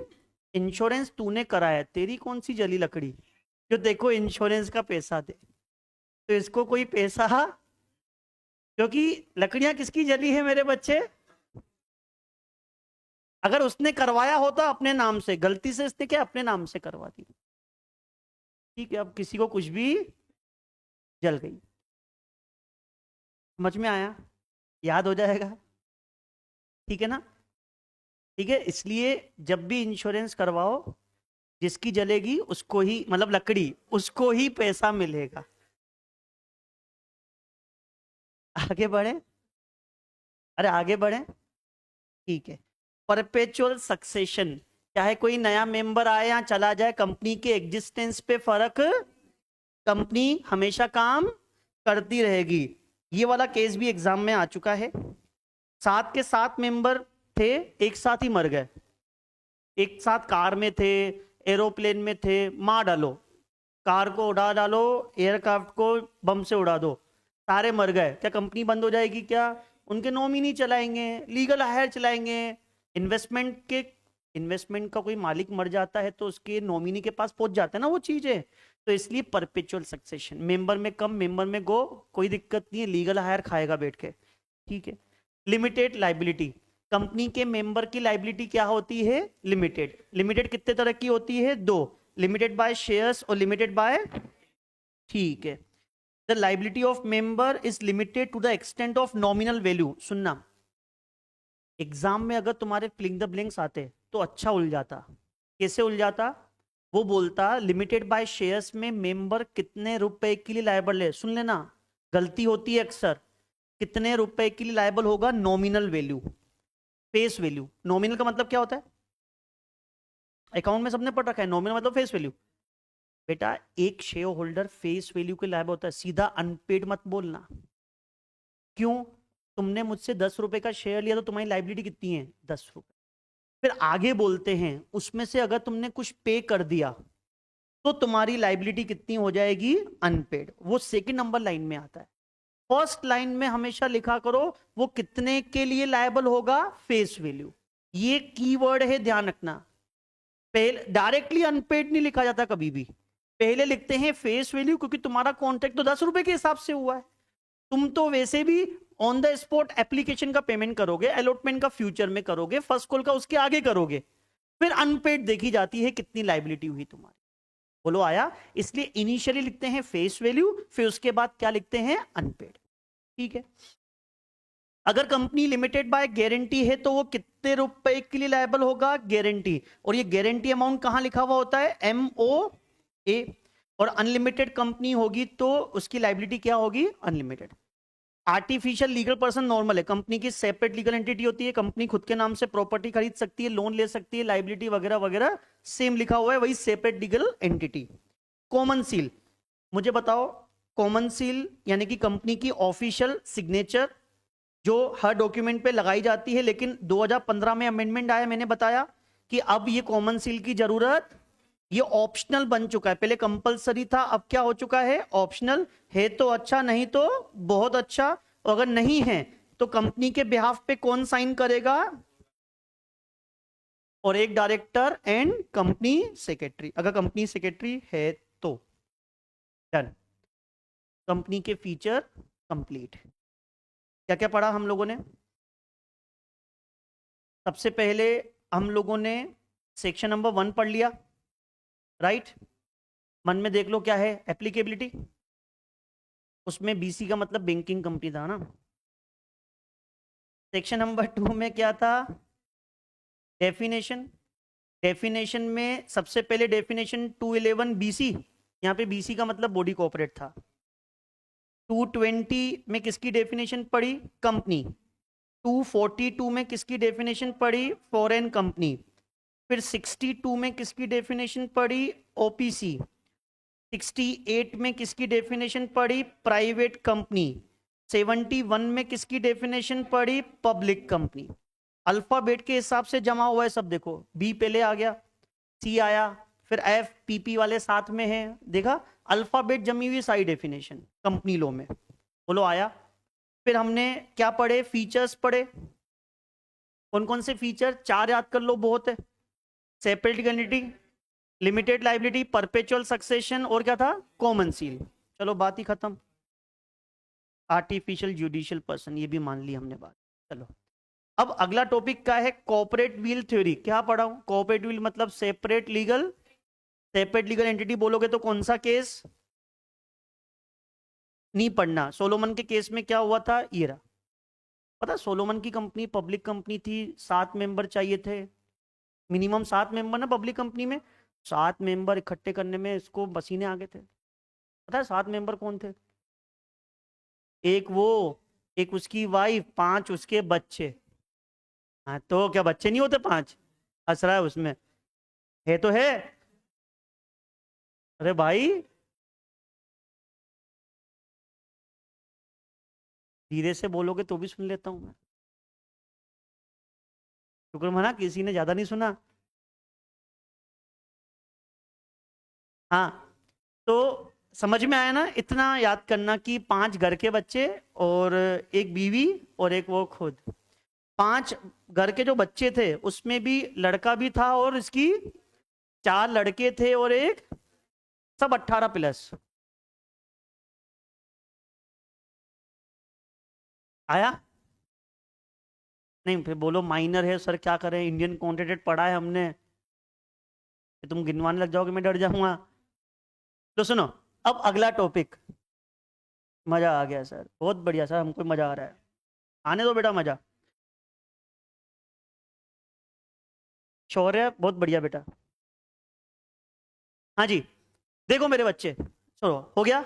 अब पर्दा उठाते हैं, मतलब लिफ्टिंग, अरे लिफ्टिंग ऑफ कॉर्पोरेट व्हील।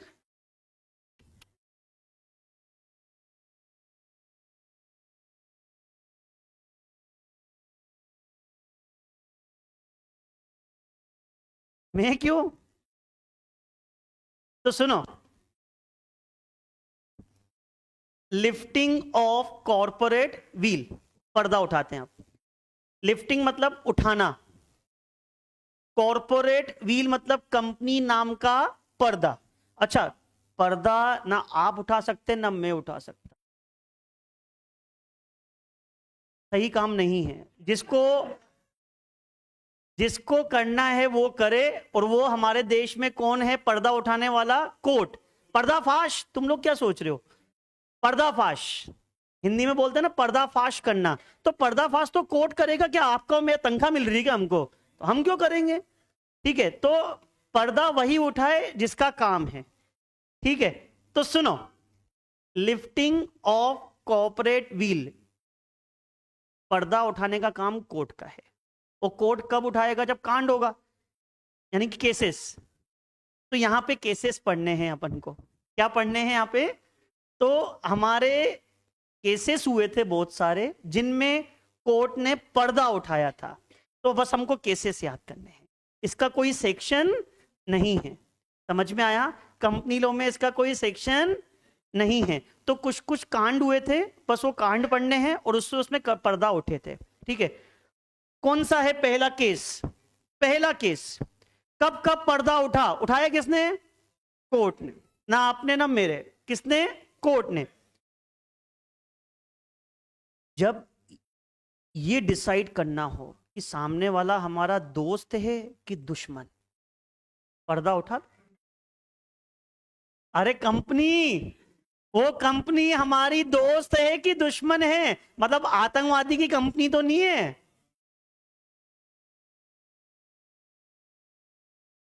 हाँ, तो अगर ये डिसाइड करना हो ये कंपनी हमारी दोस्त है, मतलब हमारे देश के हित में है, कि आतंकवादी की है, तो इसके लिए क्या उठाना पड़ेगा? पर्दा। कौन उठाएगा? कोर्ट। इसका केस कौन सा है? Continental tyre and rubber company. अभी केस में क्या हुआ था सुन। एक जर्मन की कंपनी थी, एक इंग्लैंड की कंपनी है।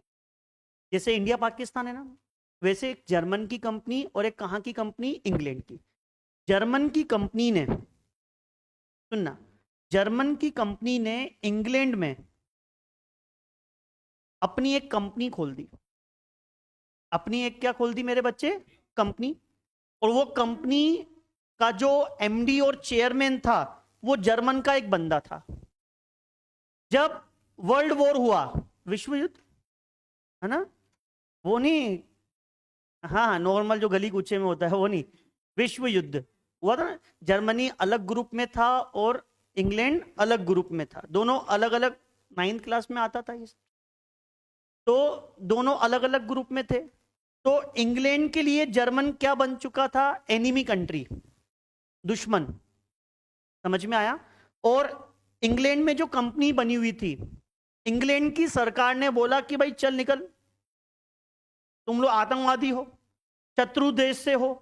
उसने बोला सर सेपरेट लीगल एंटिटी, चाहे हमको जर्मन की कंपनी ने बनाया, लेकिन रहते तो तुम्हारे यहीं हैं, खाना पीना तुम्हारे यहीं पर है, कमाते भी यहीं से हैं, और हमका उसके साथ कोई अस्तित्व।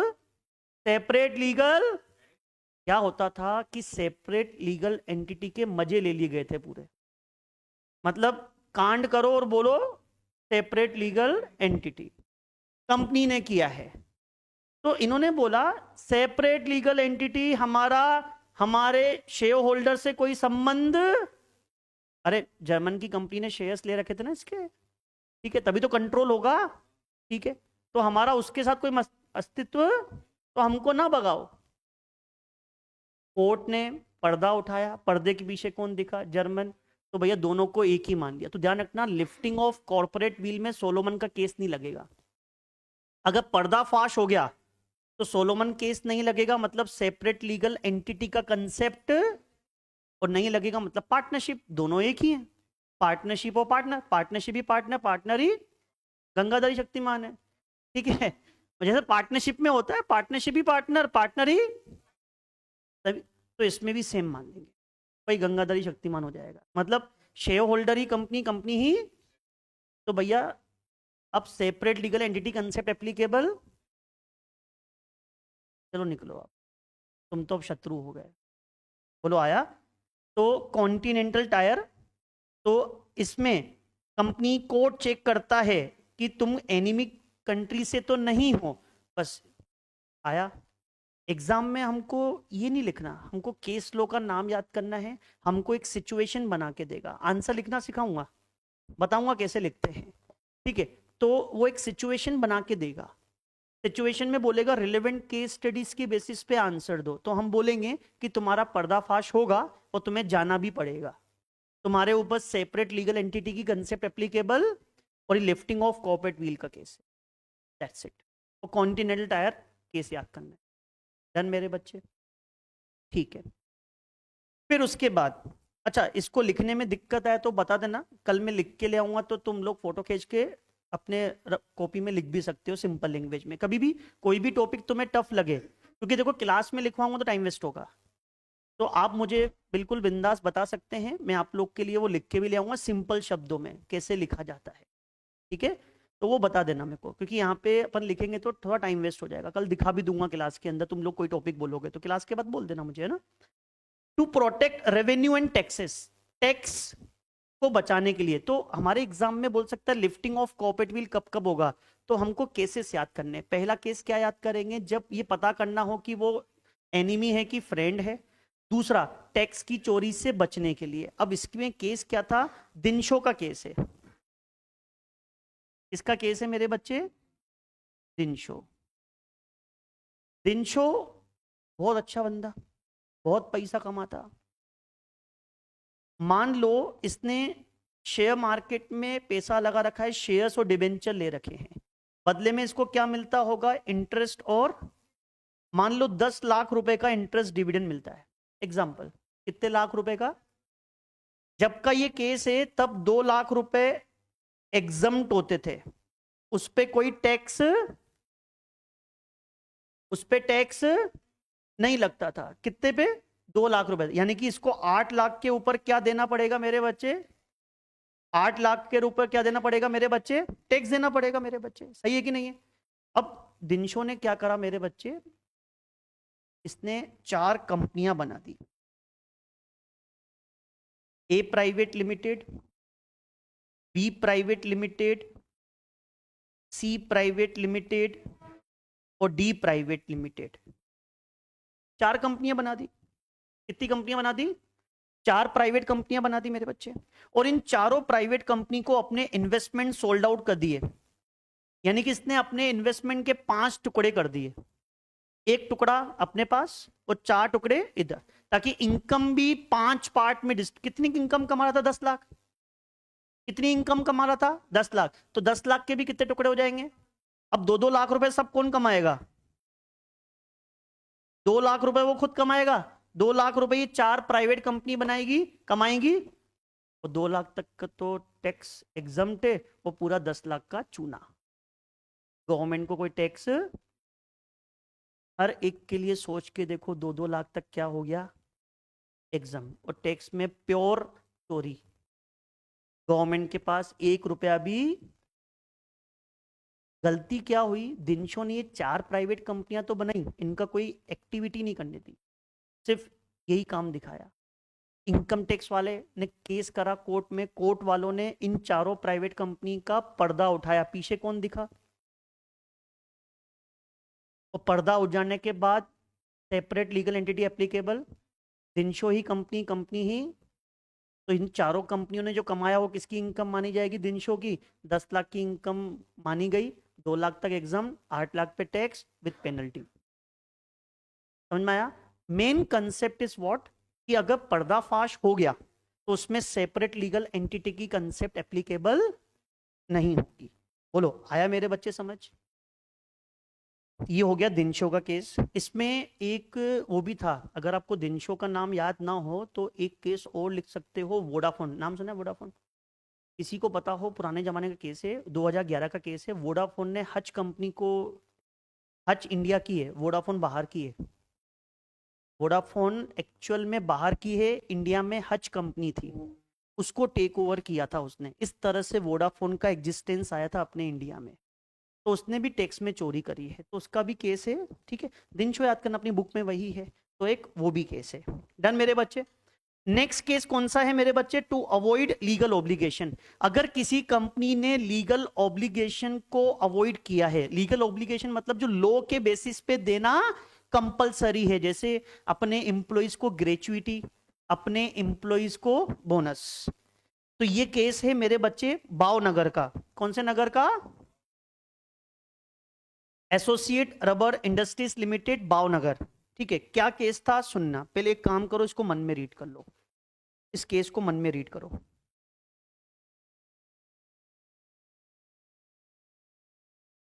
होगा होगा, कंफर्म होगा।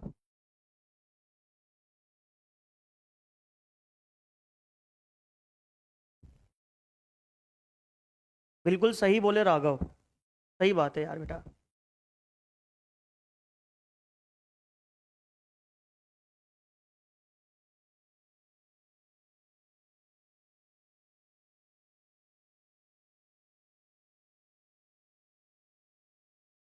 पढ़ लिया?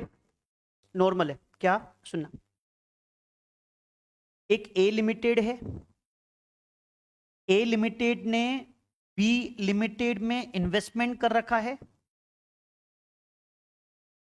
ए लिमिट, हमेशा ध्यान रखना, आपकी जो भी बुक हो, बुक के साइड में लिख लिया करो इस पैराग्राफ में क्या लिखा हुआ है। उसका बेनिफिट बता रहा हूं। जब भी आप घर में पढ़ोगे ना, तो हमको लाइन टू लाइन पढ़ने में समय लगता है। अगर आपने उस पैराग्राफ के साइड में कुछ लिख रखा है कि ये पैराग्राफ क्या बोलना चाह रहा है, इजीली रिकॉल हो जाता है हर एक चीज। तो क्लास के अंदर तो एक ये बिल्कुल डेफिनेटली ये किया करो, पैराग्राफ के साइड में लिख दिया करो कि ये पैराग्राफ बोलना क्या चाहता है, ये केस बोलना क्या चाहता है। अदरवाइज घर पे जाके पढ़ोगे ना, एक पेज पढ़ने में 15 से 20 मिनट लगते हैं। तो अगर आपने क्लास में लिख लिया है ना, तो 5 मिनट के अंदर घर पे रिकॉल कर सकते हो बेटा। तो इसे टाइम सेविंग करो, इजीली पास हो जाते हैं अपन। लो में पास होना बहुत आसान है, बस एक टाइम मैनेजमेंट सीखना है और एक रिटेन करना सीखना है, बस। टाइम मैनेजमेंट कैसे 3 घंटे में पूरा पेपर करना है, पूरा पेपर करने के बाद तो डेफिनेटली पास है। और दूसरा, हम लोग को रिटेन, क्योंकि वो 3 घंटे में बूथ लग जाते हैं, सब भूल जाते हैं। तो उसकी भी टेक्निक होती है, अपन सीखेंगे कि वो कैसे रिटेन किया जाता है। तो सुनो, ए लिमिटेड ने बी लिमिटेड में इन्वेस्टमेंट किया, तो बी लिमिटेड इसको क्या देती होगी? डिविडेंड। मतलब उस कंपनी के शेयर्स लिए, उस कंपनी के क्या लिए? शेयर्स। तो बी लिमिटेड उसको क्या पे करती होगी? डिविडेंड। और डिविडेंड इसके प्रॉफिट में क्या हो जाता होगा? शामिल। एक एग्जांपल लेते हैं, ये अगर 1 करोड़ रुपए कमाती है और 15 लाख रुपए का डिविडेंड मिलता है, तो टोटल प्रॉफिट कितना हो गया मेरे बच्चे? 1 करोड़ 15 लाख। अरे सही है कि नहीं है? 1 करोड़, 1 करोड़ तो ये बिजनेस एक्टिविटी से कमाती है, 15 लाख रुपए का डिविडेंड मिलता है। डिविडेंड भी तो मेरी इनकम है, प्रॉफिट एंड लॉस में जाएगी, इनकम साइड। तो मेरा प्रॉफिट क्या हो जाएगा? इंक्रीज। तो मेरा प्रॉफिट कितना हो गया? 1 करोड़ 15 लाख रुपए। कितना? 1 करोड़ 15 लाख रुपए का मेरा क्या हो गया? प्रॉफिट। क्या हो गया मेरे बच्चे? प्रॉफिट हो गया। सुनना, ये कंपनी, एक एक्ट है हमारे देश में, पेमेंट ऑफ बोनस एक्ट 1965। ये एक्ट क्या बोलता है? कि आपको अपने एम्प्लॉइज को क्या देना पड़ेगा, बोनस। अगर यहां आपके यहां काम करने वाले लोगों की संख्या है 20 या उससे ज्यादा, ध्यान रखना कोई भी फैक्ट्री कंपनी जहां पे 20 वर्कर काम करते हैं वहां पे ये वाला एक्ट एप्लीकेबल होता है और उनको अपने एम्प्लॉइज को बोनस देना पड़ता है। और बोनस देना पड़ता है ईयर समाप्ति से 8 महीने में, यानी कि 31 मार्च से 8 महीने काउंट करोगे नवंबर, और जानबूझ के ये दिवाली पे देते हैं, एम्प्लॉय खुश, दिवाली का बोनस मिल गया, क्योंकि तो लॉ के बेसिस पे देना कंपलसरी है। तो हमारे देश में कौन सा एक्ट बना हुआ है, पेमेंट ऑफ बोनस एक्ट 1965, जिसके अकॉर्डिंग हर फैक्ट्री हर कंपनी को अपने एम्प्लॉइज को क्या देना पड़ता है, बोनस, अगर उनके नंबर ऑफ एम्प्लॉय 20 या उससे ज्यादा है। बोलो आया समझ में? तो सुनना, बोनस देगी किस में से, प्रॉफिट में से। प्रॉफिट कितना रखा हुआ है मेरे बच्चे, 1,15,00,000, तो कितना बोनस देना पड़ेगा, 1,15,00,000। अब इस कंपनी ने समझदारी क्या करी, सुनना, इस कंपनी ने अपनी एक सब्सिडरी खोल दी, सी लिमिटेड। ऑलमोस्ट शेयर्स ए के पास है, और ए लिमिटेड ने बी लिमिटेड का इन्वेस्टमेंट किसको बेच दिया, सी लिमिटेड को। यानी कि अब सी लिमिटेड ने किसमें इन्वेस्टमेंट कर रखा है, बी में। डिविडेंड भी किसको मिलने वाला है इन फ्यूचर, क्या ए को मिलेगा क्या? और इस तरह से प्रॉफिट कम हो जाएगा। ये प्रॉफिट कितना रह जाएगा, 1 करोड़, और बोनस भी कितना मिलेगा, कम मिलेगा एम्प्लॉइज को। तो इन्होंने बोनस में चोरी करने के उद्देश्य से ये काम किया। कि ये कंपनी कोई और काम कर रही है, नहीं। तो साफ साफ पता चल रहा है कि तुमने कंपनी क्यों बनाई, ताकि एम्प्लॉय को बोनस कम मिले। समझ में आया? पर्दाफाश, सी लिमिटेड का पर्दाफाश। पीछे कौन दिखा, ए। पूरी पिक्चर समझ में आ गई। सी का प्रॉफिट ए का प्रॉफिट माना जाएगा, मर्ज करके वापस कितना हो गया, 1,15,00,000। बोलो आया? कुल मिला के पर्दाफाश के समय दोनों कंपनियां क्या मानी जाएगी, एक। सेपरेट लीगल एंटिटी एप्लीकेबल, जल्दी से बताओ, सेपरेट लीगल एंटिटी, या फिर बोले लिफ्टिंग ऑफ कॉर्पोरेट व्हील, या फिर ये बोले सेपरेट लीगल एंटिटी का एक्सेप्शन, या एक्सेप्शन ऑफ सोलोमन केस। लिख के रखो, exception of Solomon case, exception of separate legal entity, that means lifting of corporate wheel. तो लिफ्टिंग ऑफ कॉर्पोरेट व्हील के दूसरे नाम आ गए, क्या क्या नाम आ गए, exception of separate legal entity, exception of Solomon case. आया समझ में? क्लियर है? तो ये अलग अलग नाम से, ठीक है। अब सुनना मेरे बच्चे, अब ये क्वेश्चन ऐसे आ जाए एग्जाम में, सितंबर में आ चुका है वैसे, जैसा बच्चे ने बताया अभी। कैसे लिखेंगे, डायरेक्टली आंसर कभी मत देना, पहले यहां पे कॉर्पोरेट व्हील समझाएंगे। सोलोमन केस का क्रक्स, सोलोमन केस पूरा नहीं पता पड़े, 38,782 पाउंड ऐसे पेमेंट, ये वो फलाना, सेपरेट लीगल एंटिटी और सोलोमन का केस, ताकि आप जस्टिफाइड कर सके, मेंबर अलग कंपनी अलग, फिर जाके लिफ्टिंग ऑफ कॉर्पोरेट व्हील।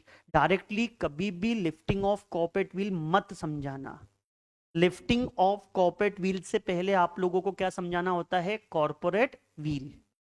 यानी कि कॉर्पोरेट व्हील मतलब separate legal, corporate wheel separate legal entity, separate legal entity का एक और नाम है कॉर्पोरेट पर्सनैलिटी।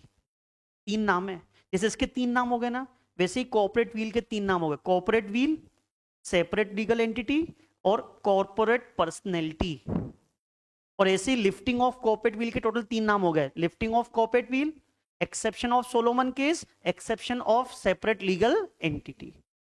और कितने केस लिख के आएंगे, एक पहला केस लिख के आएंगे, कौन सा वाला, नहीं, लिफ्टिंग ऑफ कॉर्पोरेट व्हील में कि वो शत्रु एनिमी है कि हमारा friend, continental tyre, Germany England. दूसरा केस कौन सा पड़ा मेरे बच्चे, दिनशो, टैक्स में चोरी, है ना, वोडाफोन केस भी ऐसा रेफरेंस दे सकते हैं।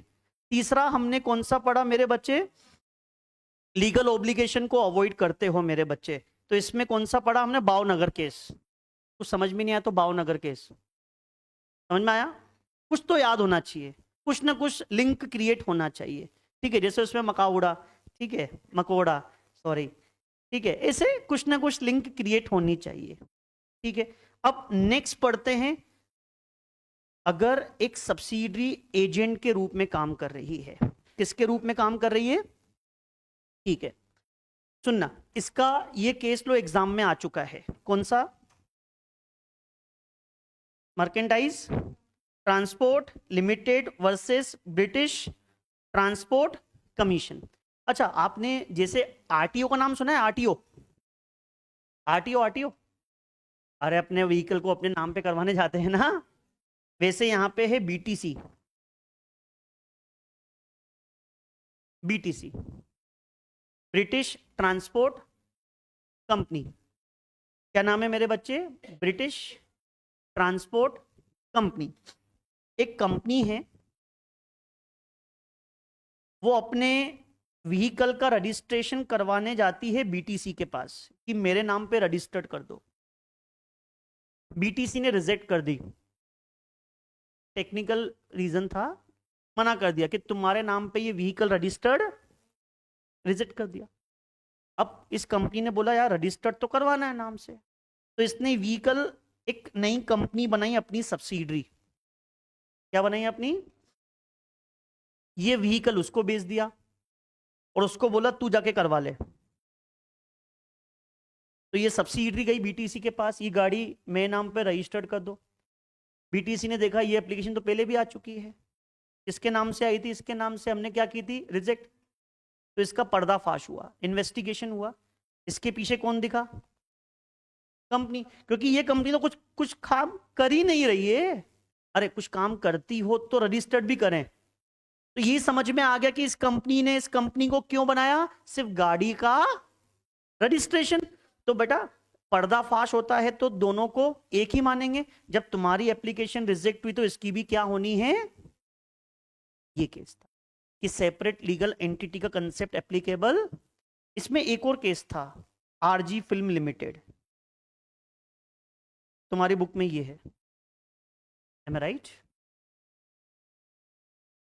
लेकिन एग्जाम में कौन सा आएगा? ये, क्योंकि बुक में ये वाला है। खरबूजा आ गया, आप ही का वेट कर रहा था बेटा यार, थैंक यू आने के लिए। चलो आया, समझ में आया? क्लियर है मेरे बच्चे? आया? तो ये केस समझ में आ गया। दूसरा नाम, मैं हर केस का दूसरा नाम भी बता रहा हूं, दो दो केस बताया मैंने हर एक में। ठीक है, इसमें कौन सा बताया? RG film limited. ये तो अमेरिकन और ब्रिटिश कंपनी का था, तो अपन को पढ़ने की जरूरत नहीं है क्योंकि हमारे बुक में यही है और यही हमारे एग्जाम में आएगा, आ चुका है। अब वो डिपेंड है, जो कॉपी चेक कर रहा है उसको पता होगा कि इसी का है तो नंबर देगा, और आंसर की जो बन के जाती है बुक से बन के जाती है, और उस आंसर की में तो नाम होगा ही नहीं, तो थोड़ा दिक्कत वाला काम है। अगर नॉलेजेबल बंदे के पास कॉपी चेक करने के लिए वो तो सही कर लेगा, क्योंकि बात तो एक ही है उसमें। ऐसा तो अपन ट्राई करें, जो बुक में है इंस्टीट्यूट ने दे रखा है वो सेम टू सेम लिखे ना, तो सामने वाले को मजा आ जाए, क्योंकि इसी से कॉपी पेस्ट करके जाती है। ठीक है, चलो नेक्स्ट क्या लिखा हुआ है? Company form for the fraud and improper conduct to defeat law. अब इसमें क्या लिखा हुआ है? अगर आपने कंपनी बनाई है किसी के साथ क्या करने के उद्देश्य से? फ्रॉड करने के उद्देश्य से। जैसे इसमें कौन सा केस है? Gilford motor company versus Horne. इसमें भी एक केस था बेटा, जॉन्स वर्सेस लिपमैन था एक केस, लेकिन हमारे बुक में ये है तो हमको ये पढ़ना है। क्या केस था सुनना। हॉर्न एक कंपनी में अपॉइंटेड एज अ डायरेक्टर। ठीक है, जब इसको कंपनी में अपॉइंट किया गया था जनरल मोटर कंपनी में, तो इसके साथ एग्रीमेंट किया था, कॉन्ट्रैक्ट किया था कि जब भी आप हमारी कंपनी छोड़ के जाओगे, जब भी आप हमारी कंपनी छोड़ के जाओगे, तो आप हमारे कस्टमर को सॉलिसिट नहीं कर सकते। यानी कि आप दूसरी कंपनी में हमारे कस्टमर को छीन के क्या सीधी सी बात, तुम पहले यहां पे काम कर रहे थे, तो अगर तुम दूसरी कंपनी में काम करने जाते हो तो यहां के कस्टमर को छीन के जा गए तो तुम्हारे ऊपर क्या लगेगी? पेनल्टी। ठीक है, हॉर्न ने सही में छोड़ दी कंपनी और एक अलग से कंपनी बनाई, एक अलग से कंपनी बनाई और उसका ये क्या बन गया? मेंबर। और मेन अपनी बीवी को बना दिया सब कुछ करता धरता। ठीक है, अब इस कंपनी ने जीएमसी के कस्टमर को सोलिसिट करना चालू कर दिया कि भैया हॉर्न तो हमारे पास है, आ जाओ, तुम्हारे साथ वैसा ही ट्रीट करेंगे जैसे तुम्हारे साथ वहां पे होता था। ठीक है, ऐसे सोलिसिट करना क्या कर दिया मेरे बच्चे? फिर हंस रहा है वो बैठ के। तो ऐसे सोलिसिट करना क्या कर दिया मेरे बच्चे? चालू कर दिया। तो जीएमसी ने केस कर दिया हॉर्न के ऊपर कि तुम्हें जब मना किया था कस्टमर सोलिसिट नहीं करने हैं, तुम क्यों कर रहे हो? लाओ पेनल्टी दो। उसने बोला सेपरेट लीगल एंटिटी, में तो मेंबर हूं, मेंबर अलग कंपनी अलग, छीन रही कंपनी है, मैं तो ना छीन रहा हूं। कौन छीन रही है? कंपनी। सेपरेट लीगल, पर्दा उठा दिया नहीं कंपनी का कि तूने बनाई इसलिए थी कंपनी, पहले से कंपनी काम कर रही होती, पहले से यही सेम करती होगी तो समझ में आता, अभी तो बनाई तुमने और फिर बोल रहे हो ऐसा। तो आया कि भैया कंपनी ने सोलिसिट किया मतलब तुमने किया, सेपरेट लीगल एप्लीकेबल, तो पेनल्टी ठोक दी थी इसके। आया समझ में? आया है ना? ये तो याद रहेगा कि तुमने अगर इम्प्रॉपर कंडक्ट करने के लिए कंपनी बनाई है तो पर्दाफाश होगा। तो पर्दाफाश 5 केसेस में हुआ। कितने केसेस में हुआ? बहुत बढ़िया खोपरा जी। तो 5 सिचुएशन में पर्दा, वैसे तो और भी केसेस हैं, गिनवा सकता हूं लेकिन सिलेबस में हमारे नहीं है। एक हमको याद करना है कि हमारा दोस्त है कि दुश्मन, एक हमको टैक्स में चोरी का था, एक हमारा वो था लीगल ऑब्लिगेशन। ठीक है, पहला कौन सा था मेरे बच्चे? एनिमी और फ्रेंड। दूसरा कौन सा था? टैक्स में चोरी, इवेट टैक्स। फिर तीसरा टू अवॉइड लीगल ऑब्लिगेशन। फिर सब्सिडरी एजेंट के रूप में काम कर रही है। और पांचवा, बोलो आया? आया पक्का? तो ये 5 केसेस हम लोगों ने पढ़ लिए। अब कंपनी कौन कौन सी होती है ये आगे समझ में, 5 केसेस आ गए। पहले वाले केस में एनिमी, और उसके अंदर कौन सा केस था मेरे बच्चे? डेमलर का था, वो continental tyre, Germany England. Tax में चोरी में दिनशो सॉरी, है ना? और तीसरा केस कौन सा था मेरे बच्चे? अवॉइड में भावनगर था। और चौथे में हमारा कौन सा था? चौथा नंबर कौन सा था? अच्छा, वो सब्सिडरी एजेंट के रूप में, है ना? वो अपनी व्हीकल को बीटीसी के पास, है ना? बीटीसी मतलब बिटकॉइन नहीं, बीटीसी मतलब ब्रिटिश ट्रांसपोर्ट, है ना? बिटकॉइन नहीं है। फिर उसके बाद 5वां क्या है मेरे बच्चे? अगर तुमने फ्रॉड करने के उद्देश्य से कंपनी बनाई है तो। ठीक है, चलो नेक्स्ट। अब कंपनी कौन कौन सी होती है, कंपनी कितने तरह की होती है? अब कंपनी कितने तरह की होती है सुनना। On the basis of liability, liability के बेसिस पे कंपनी कौन सी होती है? Limited by shares, limited by shares two clause number 22, कितने रुपए के लिए? नॉमिनल वैल्यू के लिए, और कोई पे कर दिया है तो कितने रुपए के लिए? अनपेड अमाउंट के लिए लायबल होता है। ठीक है, फिर उसके बाद लिमिटेड बाय गारंटी की डेफिनेशन 2 क्लोज 21, इसमें क्या लिखा हुआ है? वो कितने रुपए के लायबल है? Guarantee amount. और गारंटी अमाउंट कहां लिखा होता है बोलो एक बार? मेमोरेंडम ऑफ एसोसिएशन में। ये हो गया। ठीक है, बेसिकली लिमिटेड बाय शेयर्स और लिमिटेड बाय गारंटी में बेसिक डिफरेंस क्या है? तो एक ही बात लिख के आएंगे, 2 बातें। लिमिटेड बाय शेयर्स में तो अनपेड, उसमें गारंटी। लिमिटेड बाय शेयर्स में तुम्हारी लाइबिलिटी वाइंडिंग अप से पहले भी आ सकती है और at the time of, but in case of limited by guarantee only eight the time of. देखो ये रहा, एक एक चीज बुक में लिखी हुई है, आ सकती है। डन मेरे बच्चे? डन। केस लो सारे याद नहीं करने, सेलेक्टेड में बता ही रहा हूं। अनलिमिटेड, अनलिमिटेड की definition section number 2 close 92।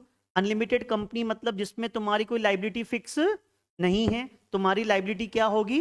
Unlimited. क्या होगी मेरे बच्चे? जितना कंपनी को जरूरत है उतने रुपए की तुम्हारी क्या होगी? लाइबिलिटी। बोलो आया? ठीक है। अब इसमें पता है केस क्या आ सकता है एग्जाम में? ये लाइन क्यों, बताओ क्या लाइन लिखी हुई? The creditor can institute proceeding for the winding up of the company for their claim. फिर उसके बाद आगे लिखा हुआ है लिक्विडेटर में call the member for their contribution towards the liability which can be unlimited. मतलब बोलो इस लाइन का मतलब बोलो, फिर मैं बताऊं एग्जाम में क्वेश्चन कैसा आ सकता है। उसके ऊपर की लाइन पे ले, पिक्चर तो वहीं थी, पिक्चर तो वहीं से चालू है। जो क्वेश्चन बनेगा एग्जाम में बन सकता है, मतलब सुनना, एग्जाम में क्वेश्चन आएगा क्रेडिटर ने मेंबर के ऊपर केस कर दिया, अनलिमिटेड कंपनी के मेंबर के ऊपर केस कर दिया कि मेरे को कंपनी से इतने रुपए लेने हैं, कृपया करके ले आओ। अपने क्लेम की डिमांड कर दी और केस किसके ऊपर कर दिया? क्या क्रेडिटर मेंबर के ऊपर केस कर सकता है? क्यों? क्यों?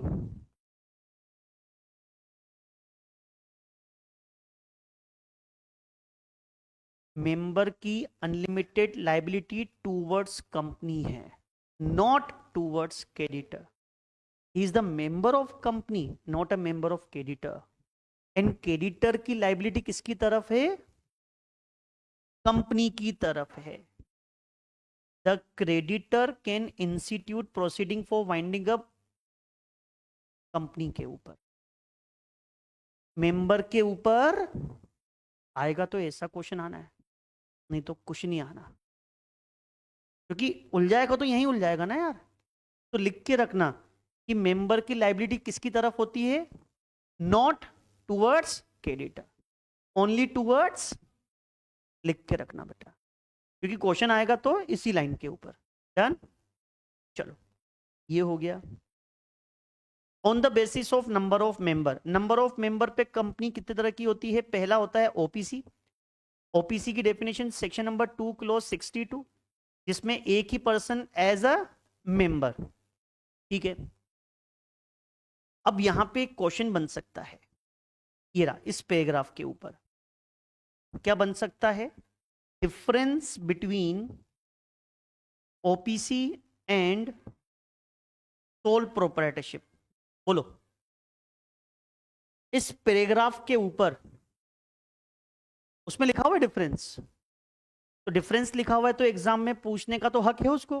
पूछा नहीं है कभी उसने, लेकिन तुम खुद सोच के देखो, अगर ऐसा क्वेश्चन एग्जाम में आ गया, आता है लेकिन लिख नहीं पाओगे, सोच के देख लो भले। ऐसा होता है, आता तो है,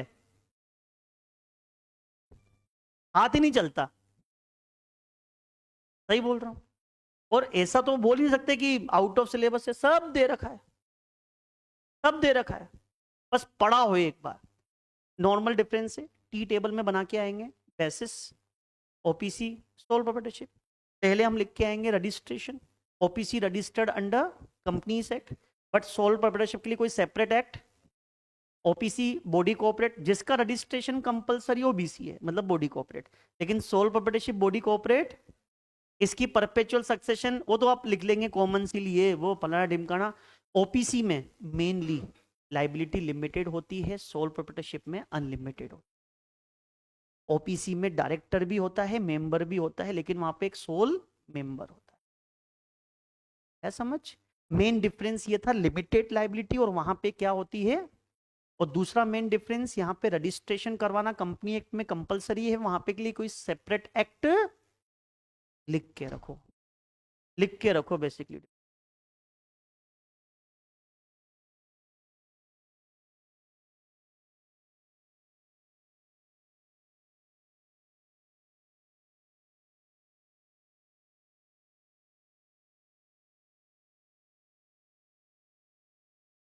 हाँ आया समझ में?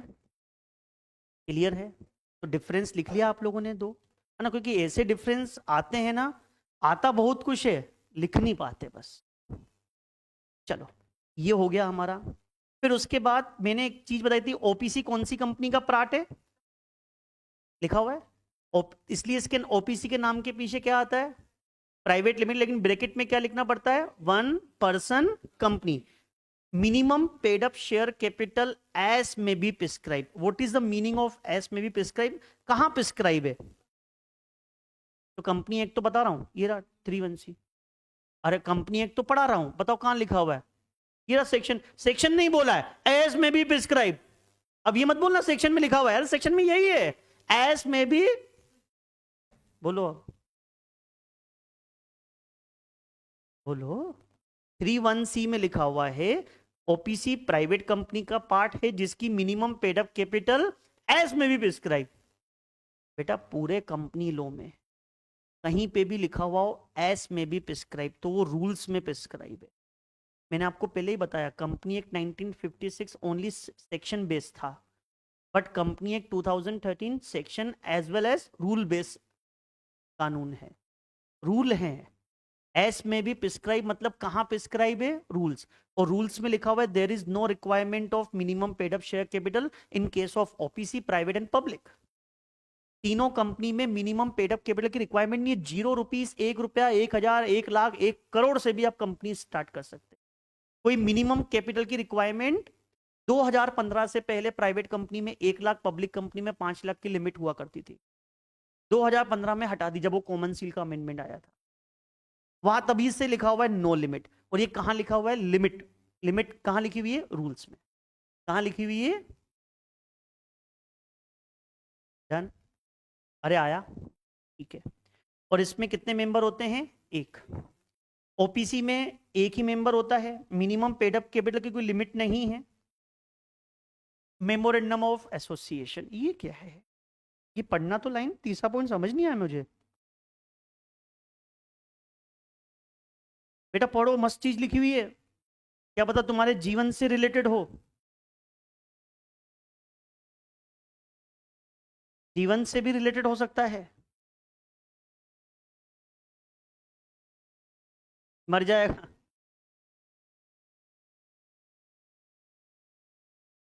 सुनना मेरे बच्चे, कॉपी है ना सबके पास, लिखो लिखो लिखो लिखो। सेक्शन नंबर 1 क्या था, अरे कितनी बार तो लिखवा दिया सर, कोई नई चीज बताओ। मैं तो वही लिखवाऊंगा, क्या कर लोगे तुम लोग, टाइटल एंड एप्लीकेबिलिटी, ठीक है। पता है ना किस किस के ऊपर एप्लीकेबल है, BC, IC, EC, banking company. Section number 2 definition, definition, definition में सबसे पहली डेफिनेशन हमने कौन सी पढ़ी, वाह यार 211 में तो भूल ही गया था उसको, बॉडी कोऑपरेट।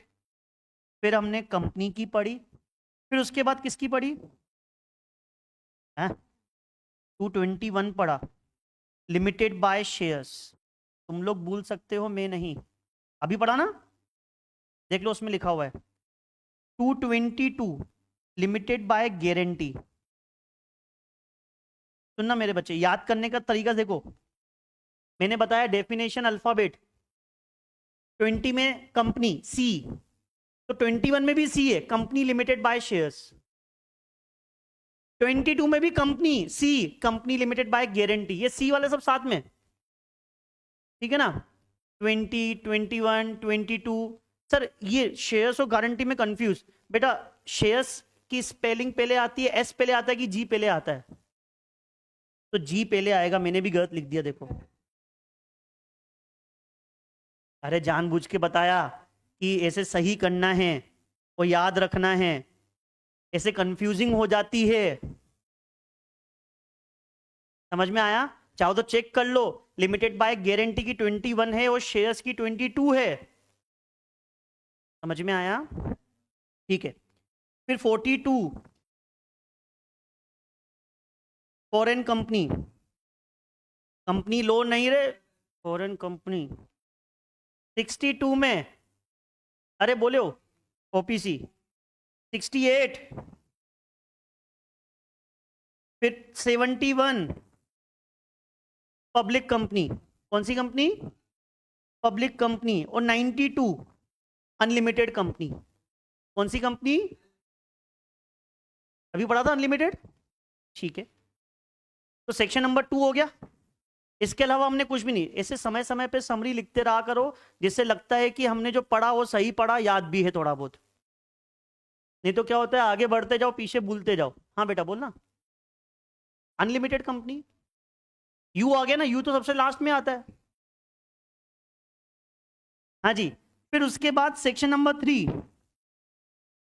सुनना मेरे बच्चे, सेक्शन नंबर 3, सेक्शन नंबर 3 अभी मैंने दर्शन करवाए थे बेयर एक्ट के, हेडिंग था उसके अंदर, और कंपनी कितने तरह की बना सकते हो? 3 तरीके की। कौन कौन सी? वाह यार, मजा आ गया। ओपीसी में पता है तुम्हें कितने मेंबर होते हैं मिनिमम? और तीनों में से कोई भी बनाओ, लिमिटेड होगी या फिर इसी चीज की कमी थी। गजब। क्या नाम है अपना?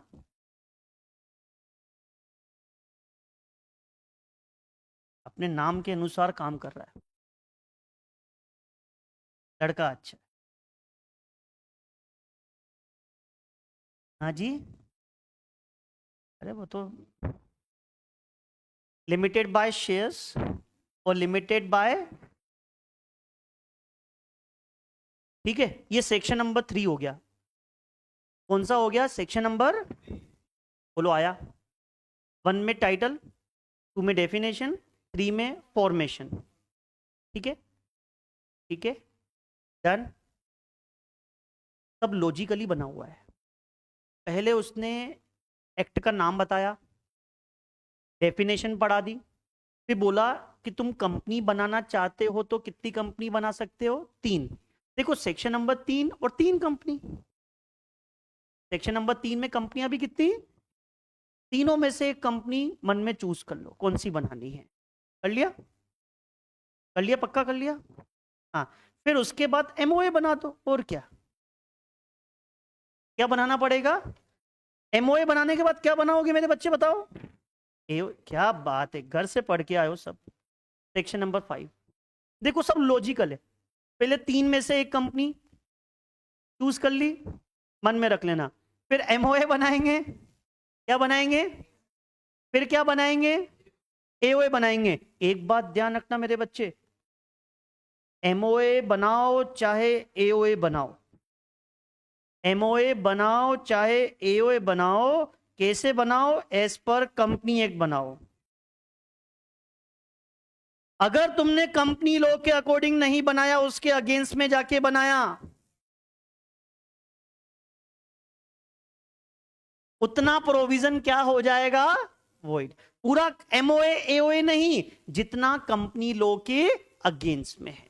जैसे मैं बोलूं कि मैं किसी भी मेंबर को निकाल सकता हूं, निकालने को समझ, लात देख के निकाल देना, तो मेंबर का मेंबर बने रहना फंडामेंटल राइट है। क्या कोई निकाल सकता है क्या?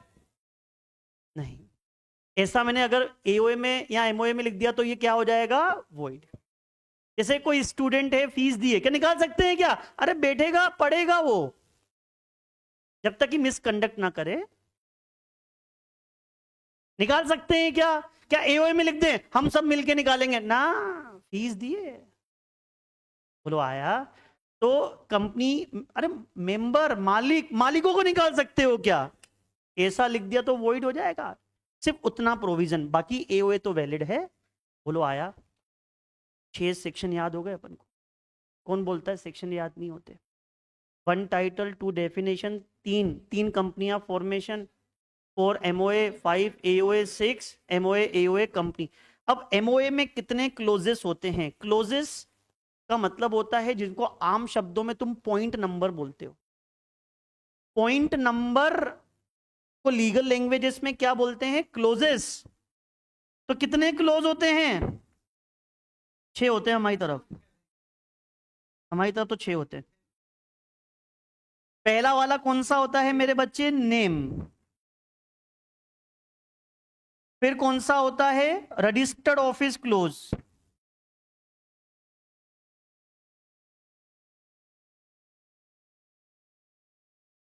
Object close. Liability close. Capital close.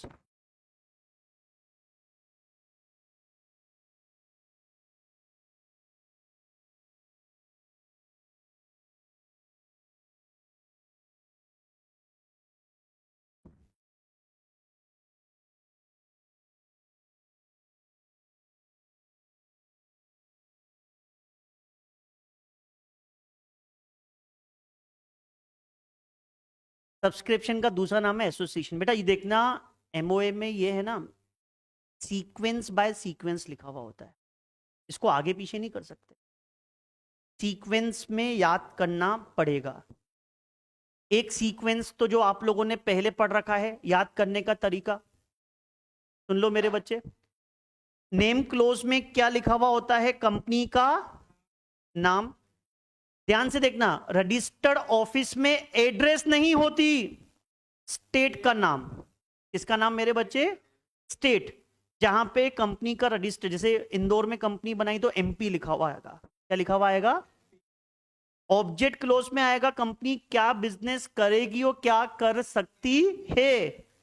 Liability close में लिमिटेड है कि, और कैपिटल क्लोज में आता है ऑथराइज शेयर कैपिटल, और सब्सक्रिप्शन क्लोज पे क्या होती है? साइन। बेटा जो भी साइन करेगा कम से कम एक शेयर लेना कंपलसरी है। शेयर्स लेते ही वो कंपनी का क्या बन जाएगा? मेंबर। और मिनिमम मेंबर कितने होते हैं? 1 to 7। तो साइन करने वाले लोग कितने होंगे? 1 to 7। तो साइन कितने लोग करेंगे? ओपीसी में मिनिमम 1, प्राइवेट में 2, पब्लिक में 7। जो भी साइन करेगा उनको कम से कम 1 शेयर खरीदना कंपलसरी है। अब मुझे बताओ, एमओए कंपनी बनने के बाद बनता है कि पहले? तो साइन कौन करेगा? जिसने कंपनी बनाई, यानी कि प्रमोटर। तो कोई पूछे प्रमोटर कितने होते हैं? 1 to 7। 1 से लेके 7 तक नहीं, 1 ओपीसी में, प्राइवेट में 2, पब्लिक में 7 मिनिमम। आया? इसको सीक्वेंस में याद किया जाता है, जिसको तुम लोगों ने शॉर्ट फॉर्म में पढ़ा भी है, नेरोलेक्स, है ना। या फिर दूसरा तरीका याद करने का, सीक्वेंस में याद करना पड़ता है।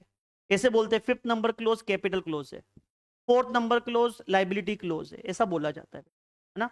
जैसे एक लड़का लड़की से मिलता है तो क्या पूछता है? उसका नाम जानने के बाद,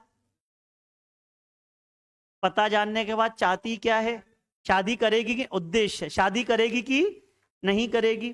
फिर लड़का सोचता है शादी करेगी तो मेरी लाइबिलिटी शादी के बाद लिमिटेड हो जाएगी कि खर्च चालू तो नहीं है, ठीक है। फिर देखेगा बाप जादव का पैसा है कि नहीं इच्छाएं पूरी करने के लिए, है, साइन करो ब्याह करो। बोलो आया? लेकिन अगर बेटा ओपीसी बनाई, जिसमें कितना होता है सब? एक, उसमें 7वां क्लोज भी आ जाएगा। रिस्की मामला है ना बेटा, एक है तो।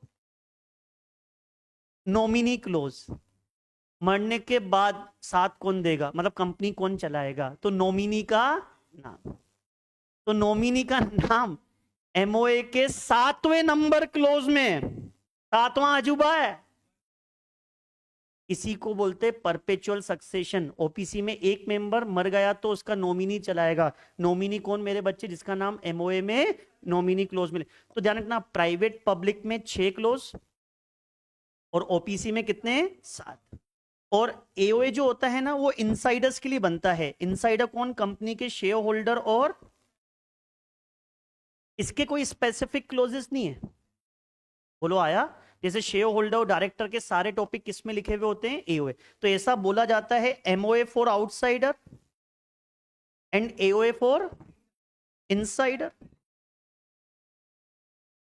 ये आउटसाइडर की हेल्प करता है, ये मैनेजमेंट की हेल्प करता है। इसमें 6 या 7 क्लोज होते हैं, AOA में कोई ऐसे क्लोज स्पेसिफाइड 3 डिफरेंस, तो ऐसे हो गए डिफरेंस बिटवीन MOA एंड। आज के आनंद की जय। कल पढ़ते हैं हम OPC से, ये OPC के हमारे पॉइंट बचे हुए हैं।